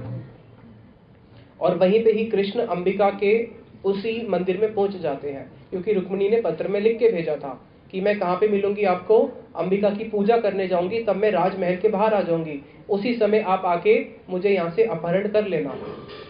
कोई किसी को किडनैप करता है और यहाँ तो रुक्मिणी अपना खुद ही किडनैप करवा रही है कृष्ण के माध्यम से। तो कृष्ण क्या करते हैं, रथ पे वहीं अंबिका के मंदिर में पहुंच जाते हैं। अंबिका की जैसे ही पूजा करती हैं, अभी भी उसके मन में एक संदेह है, कृष्ण नहीं आए तो क्या होगा। अंबिका से प्रार्थना करती हैं कि हे अंबिका, अगर मैं अपने पति के रूप में वरण करूंगी तो किसको करूंगी, केवल कृष्ण को ही करूंगी। अगर कृष्ण नहीं आए तो अपने प्राणों को त्याग दूंगी, लेकिन किसी और को वरण नहीं करूंगी। तो वहां पे कृष्ण पहुंचते हैं और उतने में ही कृष्ण क्या करते हैं, कृष्ण तो टेढ़े हैं और उनकी सारी लीलाएं भी टेढ़ी होती है। तो भगवान कृष्ण सोचे कि मैंने 16,108 विवाह तो करे हैं, कोई विवाह टेढ़े तरीके से भी तो करना चाहिए। जैसे पिक्चरों में देखते हैं ना कि लड़की को भगा के हीरो लेके जा रहा है, तो ये कहाँ से निकला है, ये सब कृष्ण लीला से ही निकला है, ये भी एक रस है। तो कृष्ण कहते हैं कि चलो भाई आज ये वाला रस भी करते हैं। तो कृष्ण क्या करते हैं, वापस सारे बड़े बड़े सैनिक खड़े हैं, कृष्ण अकेले ही वहां पे पहुंचे हैं। तो रुक्मिणी को किडनैप कर लेते हैं। कैसे किडनैप करते हैं, रुक्मिणी कृष्ण को इशारा देती है, कृष्ण रुक्मिणी का इशारा समझ लेते हैं और जैसे ही वो बाहर निकलती है अंबिका की पूजा करके, कृष्ण का रथ है और वो अपने रथ की जगह कृष्ण उसको खींच के अपने रथ पे बिठा लेते हैं और वहाँ बड़े बड़े सारे राजा खड़े हैं। और कोई सोच ही नहीं सकता था कि कृष्ण इस प्रकार से ऐसा कर भी सकते हैं कि हम इतने बड़े बड़े राजा सारे सैनिकों के बीच में कृष्ण आके उसको ले जाएंगे।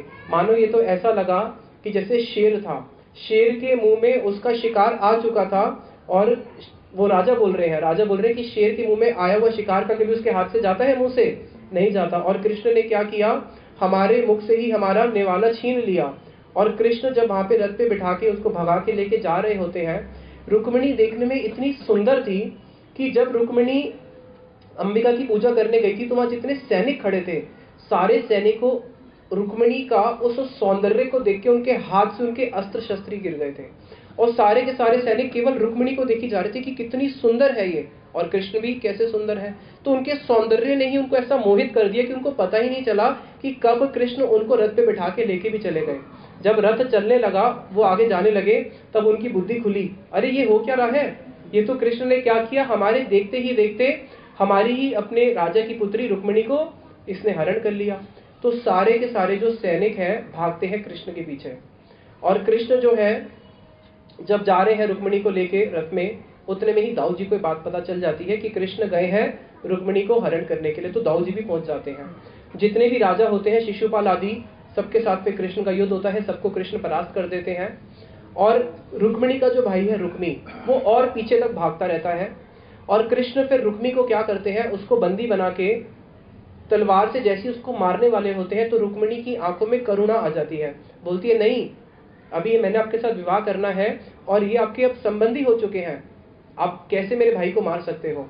तो कृष्ण क्या करते हैं, उसके जो बाल होते हैं कुछ कुछ जगहों से उसके बाल काट के छोड़ देते हैं और किसी प्रतिष्ठित व्यक्ति के लिए उसका अपमान ही उसकी मृत्यु से बढ़कर होता है।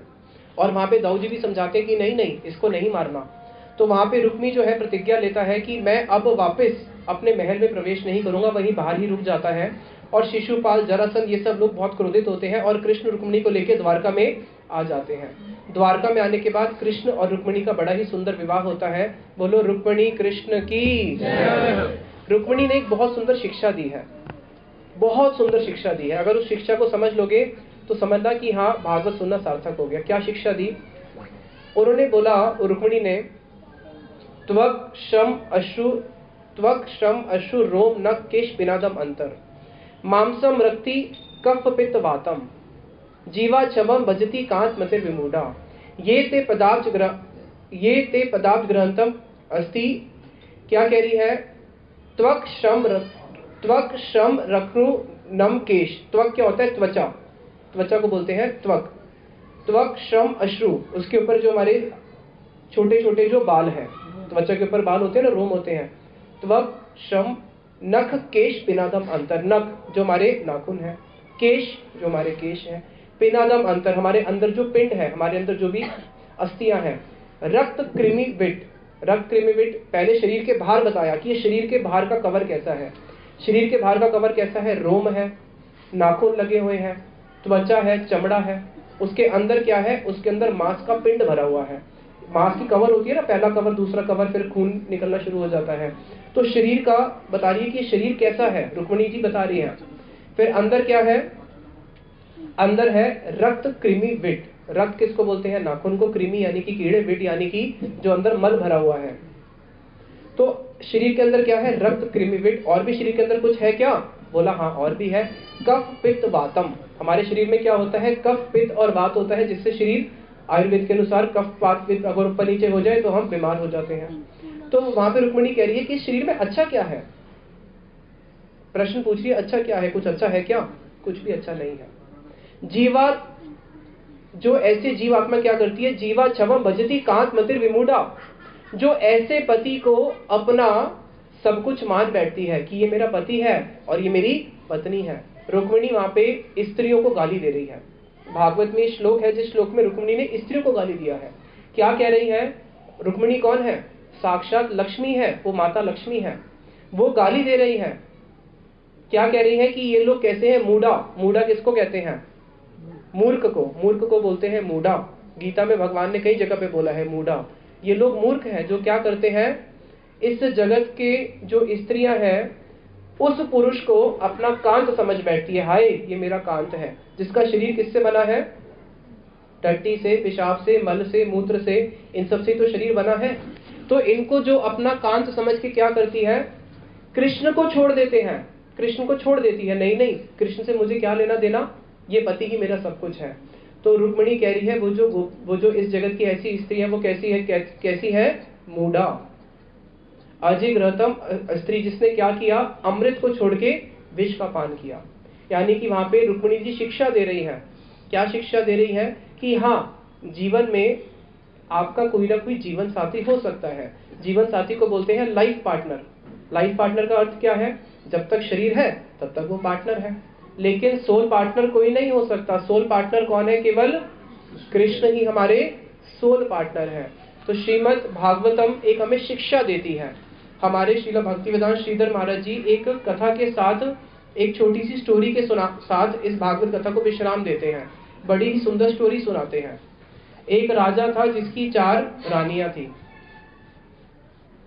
पहली रानी, उससे राजा सबसे ज्यादा प्रेम करता है। अच्छी तरह सुनना, बीच में क्वेश्चन पूछा जाएगा। पहली रानी से सबसे ज्यादा प्रेम करता है। 4 रानी में से पहली रानी से सबसे अधिक प्रेम। दूसरी रानी जो है देखने में बहुत सुंदर है, प्रेम उससे भी करता है, देखने में बहुत सुंदर है, लेकिन उतना प्रेम नहीं करता जितना पहली वाली से करता है। तीसरी रानी के लिए नए नए उपकरण लेके आता है। कभी उसको रथ लाके देता है, कभी उसके लिए महल बनवा देता है, कभी उसको सोने के अलंकार लाके देता है, उसके लिए अनेक अनेक प्रकार से उसकी सेवा करता है, कभी नई साड़ी लाके देता है। चौथी रानी, उसको विवाह करने के बाद कभी पूछा भी नहीं जिंदा है या मर गई, कुछ लेना देना नहीं है, कभी खाना पीना क्या पूछेगा, हाल चाल भी पूछा नहीं। अब राजा का मृत्यु का समय आ गया।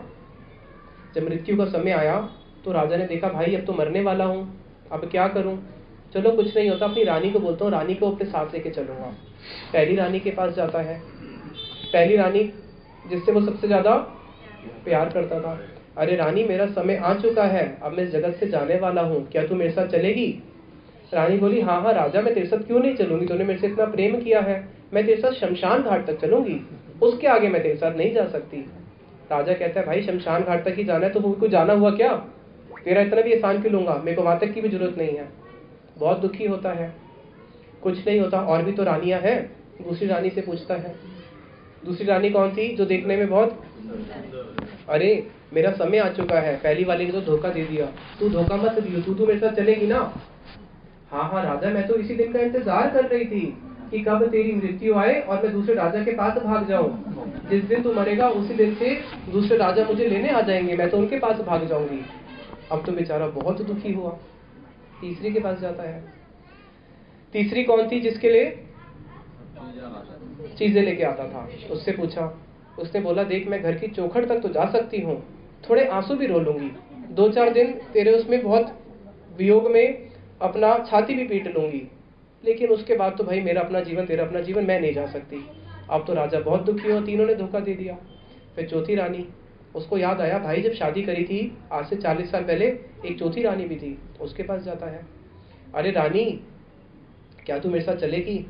रानी तो पहले राजा को बहुत अपशब्द बोलती है, अरे निर्लज, तू कैसा पति है, कम से कम तू मुझे सोना चांदी हीरे जवाहरत नहीं दे सकता, कम से कम 2 वक्त की रोटी तो पूछ सकता था, अरे वो भी छोड़, कम से कम हालचाल तो पूछ सकता था कि मैं जीवित हूँ या मर गई, और तू तो मेरे को कभी मुख देख के देखने भी नहीं आया, उल्टा मुख करके, और अब जब तेरा मरने का समय आया है तो कितना निर्लज है, और आके पूछता है क्या तू मेरे साथ चलेगी?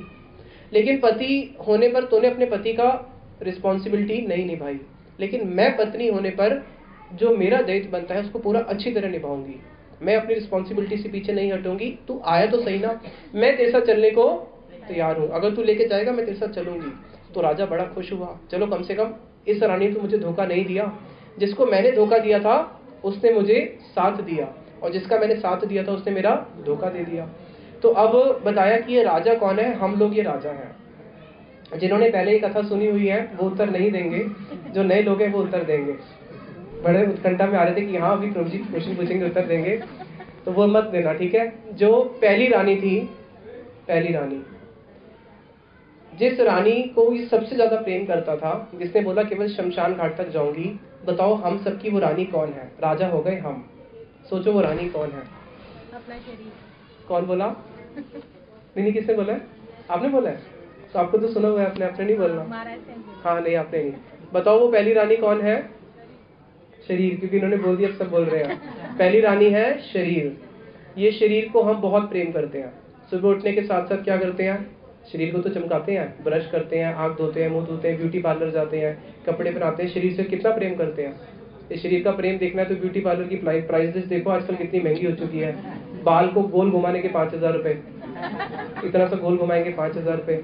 दिल्ली में तो ये तक हो चुका है, कोई अगर मर जाता है, अंतिम संस्कार के लिए जाना है किसी के, तो वहां पे क्या होता है, फ्यूनरल मेकअप, कि आप किसी की फ्यूनरल पे जा रहे हो तो ऐसे वेडिंग मेकअप होता है, आपको लाइट मेकअप करके देंगे, आप वहाँ पे लाइट मेकअप करके जाओ। तो इस शरीर के लोग क्या कुछ नहीं करते, इस शरीर के लिए लोग सब कुछ करते हैं। किसी के मरने पे जाएंगे तब भी तैयार होके जाते हैं, ऐसे उठ के चले जाते हैं। आप लोग भी देख लो अपने जीवन में भी, कोई पता चल गया मर गया, उसके अंतिम संस्कार में जाना, ऐसे ही चले जाओगे, तब भी लोग तैयार होके जाते हैं। तो इस शरीर के लिए हम लोग क्या कुछ नहीं करते, इस शरीर के लिए हम सब कुछ करते हैं, लेकिन इस शरीर क्या करता है, धोखा दे देगा। हम सारा कुछ, पूरा जीवन, सब कुछ किसके लिए कर रहे हैं, इस शरीर के लिए। घर किस लिए, शरीर के लिए। गाड़ी किस लिए, शरीर के लिए। बैंक बैलेंस किस लिए, शरीर के लिए। झूठ बोल के पैसे कमाते हैं, किसके लिए, शरीर के लिए। लेकिन ये शरीर धोखा दे देगा, ये शरीर शमशान घाट के आगे जाने वाला नहीं है। तो ये है पहली रानी जिससे हम सबसे ज्यादा प्रेम करते हैं, जो हमें धोखा देती है। फिर बताया दूसरी रानी। दूसरी रानी कौन है, जो देखने में बहुत सुंदर है? पैसा। कौन बोला? आपने सुना हुआ है? नहीं हाँ, आपने इनके लिए तालियां। दूसरी रानी है हमारा पैसा, और हम दुनिया को पैसा दिखाते हैं। प्रायः लोग पैसा अपने लिए कम, दुनिया को दिखाने के लिए ज्यादा रखते हैं। अच्छी गाड़ी किस चाहिए, किस लिए? दुनिया को दिखाएंगे ना, देखो वापस कितनी अच्छी गाड़ी है। अच्छा घर होना चाहिए, किस लिए? दुनिया को दिखाने के लिए। बच्चे अच्छा फोन खरीदते हैं, ईएमआई पे फोन खरीद लेते हैं, लोन पे फोन खरीद लेते हैं, किस लिए? दिखाने के लिए हमारा अच्छा फोन है, सबको दिखाने के लिए। तो ये जो दूसरी रानी है जो हम किसी को दिखाते हैं, ये है हमारा धन। जब कोई व्यक्ति सांस मरती है, उसके बाद बहू लड़ती है, भाई इसका बाएं हाथ का सोना मैं लूंगी, दाएं का तू ले ले, क्यों? बाएं में ज्यादा है, दाएं में कम पहना है। ऐसा तो हमने अपने सामने देखा। तो इस जगत का जो दूसरी रानी है वो हमारा है धन, जो हम दुनिया को दिखाते हैं। और मरने के बाद क्या होता है? मरने से पहले ही उसके बंटवारे हो जाते हैं कि हाँ ये मेरा, ये तेरा। तो ये है दूसरी रानी। वो भी हमें क्या करती है? धोखा दे देती है। तो दूसरी रानी के लिए हम जिसके लिए हम कितना पागल होते हैं, और वो भी हमें धोखा दे के जाएगी। तीसरी रानी कौन सी है? घर परिवार वाले, उनके लिए हम पूरा जीवन सब कुछ करते हैं। वो क्या कहते हैं? भाई 3 दिन 4 दिन 5 दिन 1 साल रो लेंगे, उसके बाद तो उनका अपना जीवन, हमारा अपना जीवन। वो भी हमारे साथ जाने वाले नहीं है। जो चौथी रानी है जो हमारे साथ जाती है, जिसको हम शादी करने के बाद भूल गए, जन्म लेने के साथ हम भूल जाते हैं, वो है भगवान श्री कृष्ण, जिसको हम सब लोग भूल के बैठे हैं, जिसको हम धोखा दे रहे हैं, लेकिन अंत में ही वो ही हमारे साथ जाते हैं। इसलिए हमारे गुरुवर बोलते हैं कि अभी से ही भगवान का नाम जप करो। एक भक्त जो भगवान का नाम जप करता था, एक दिन उसने एक सपना देखा। उसने सपना देखा, क्या देखा? सपने में अपनी मौत को देखा। मौत में अग्नि में लिपटे जलते अपने शरीर को देखा। वहां पे आसपास बहुत सारे लोग खड़े थे, कुछ हंस रहे थे और कुछ रो रहे थे। जो हंस रहे होते हैं वो अपनी मुस्कान को छुपा के हंस रहे होते हैं, कई लोग रो रहे होते हैं। तो वहीं पे ही पीछे से किसी ने उसका हाथ थाम लिया, और जब पीछे मुड़ के देखा, हाथ थामने वाला और कोई नहीं, मेरा भगवान था। और जब उससे पूछा कि भाई सब तो रो रहे हैं, सब लोग मुझे छोड़ के चले जाएंगे, तूने मेरा हाथ क्यों थामा है? तो उसने बोला, अरे प्यारे, मैं कर्ज निभाने आया हूँ। प्रभु कौन सा कर्ज निभाने आए हो? 2 घड़ी जपा तूने मेरा नाम था, उस नाम का आज मैं कर्ज निभाने आया हूँ। तब मैं रो पड़ा अपनी नादानी पे कि मैं कितना नादान था। जिसका 2 घड़ी नाम जप करा वो अपना कर्ज निभाने आया है। जिनको जीवन का अपना सारा सर्वस्व दिया वो मुझे यहाँ पे सिर्फ छोड़ के टाटा बाय बाय करके चले जाएंगे। तब मेरी आंख खुली, सपना टूट गया। तब मुझे समझ में आया कि हाँ, वास्तविक में मेरी अपनी चौथी पत्नी जो है, मेरी मूल पत्नी, वो कौन है? वो भगवान कृष्ण है, जो मुझे कभी धोखा नहीं देंगे। और इस संसार के लोग क्या करते हैं? धोखा दे देते हैं। इसलिए अभी से ही आंख खोल लो, बाद में जब आंख बंद होगी तब तो कुछ कर ही नहीं पाएंगे। अब पछताए होत क्या, जब चिड़िया चुग गई खेत, स्कूल में पढ़ाते थे ना, वो जीवन के ऊपर लागू करो कि भाई तब क्या करोगे पछता के? तब लोग बोलेंगे भी राम नाम सत्य है, तो बोल पाओगे क्या? तब तो नहीं बोल पाएंगे। इसलिए अभी हम लोग बोल सकते हैं। एक छोटा सा बालक अभी 4 साल का हुआ, उसके घर के आगे से जनाजा जा रहा था और सब लोग बोल रहे थे राम नाम सत्य है, राम नाम सत्य है। छोटा सा बच्चा था, बच्चे की क्या आदत होती है? जो सुनता है वही बोल देता है। बच्चे ने भी बोलना शुरू कर दिया, राम नाम सत्य है, राम नाम सत्य है, नाचते हुए, राम नाम सत्य है, राम नाम सत्य है। पिताजी बाथरूम में स्नान कर रहे थे, पिताजी डर गए, ये क्या हो गया? पिताजी एकदम बाहर आए, बच्चे को बोले क्या बोल रहे हो, चुप हो जाओ। बच्चा और तेज तेज के बोलने लगा, पिताजी राम नाम सत्य है, राम नाम सत्य है। पिताजी को आया गुस्सा, खींच के थप्पड़ मार दिया, चुप, क्या राम नाम सत्य है, राम नाम सत्य है? और वो भी कह रहा है पिताजी राम नाम सत्य है, थप्पड़ मार दिया। बेटा इसको ऐसे नहीं बोलते। अच्छा पिताजी कब बोलते हैं? देखो बेटा, वो जो व्यक्ति लेटा हुआ है ना, वो जो जा रहा है वो मर गया है। जब कोई मर जाता है तब बोलते हैं राम नाम सत्य। ऐसे थोड़ा होता है घर में उठ के सुबह सुबह राम नाम सत्य है। तो बेटे ने बोला, अच्छा पिताजी मरना किसको कहते हैं? अरे बेटा वो जो व्यक्ति लेटा हुआ है ना, लेटा हुआ है, जो कुछ बोल नहीं पा रहा, कुछ देख नहीं पा रहा, वो मर गया है। जब कोई ऐसी स्थिति हो जाती है तब बोलते हैं राम नाम सत्य है। अच्छा पिताजी वो क्यों नहीं बोल रहा? उसको भी तो बोलना चाहिए ना। अरे बेटा जब कोई मर जाता है तब वो नहीं बोल सकता राम नाम सत्य है। ओ पिताजी ऐसी बात है, इसका मतलब आप भी तो मर गए हो, क्योंकि आप भी नहीं बोल रहे राम नाम सत्य है। और क्या मैं भी मर गया हूँ, क्योंकि आप मुझे मना कर रहे हो नहीं बोलना राम नाम सत्य है। छोटे से बच्चे ने भी शिक्षा दे दी क्या, कि जो लोग मर जाए वो लोग राम का नाम नहीं ले सकते। इसलिए शास्त्र कहते हैं कि जो व्यक्ति जीते जी भगवान का नाम नहीं ले रहा, उसको जीता हुआ मत समझो। वो कैसा है? वो चलता फिरता मुर्दा है। चलते फिरते मुर्दे भी होते हैं, भूत प्रेत होते नहीं होते? तो जो भगवान का नाम नहीं लेते वो सब कैसे हैं? चलते फिरते मुर्दे हैं। इसलिए भगवान ने कलयुग में बहुत सुलभ कर दिया है। भगवान को प्राप्त करना बहुत सरल, केवल भगवान का नाम लो। हरे कृष्णा कृष्णा कृष्णा हरे हरे, हरे राम राम राम हरे हरे। ताकि आप लोगों को भगवान के नाम लेने का अभ्यास हो जाए। हम लोग एवरी सैटरडे सुबह 4:30 से 5:30 कॉन्ग्रीगेशन चैंटिंग करते हैं, सामूहिक जप करते हैं। जिसमें हम लोग क्या करते हैं, अभी हमने शुरू किया, जिसमें आप लोगों को हम एक जूम का लिंक भेजते हैं। अभी सब लोग व्हाट्सएप और दुनिया भर के फ़ोन में लगे रहते हैं।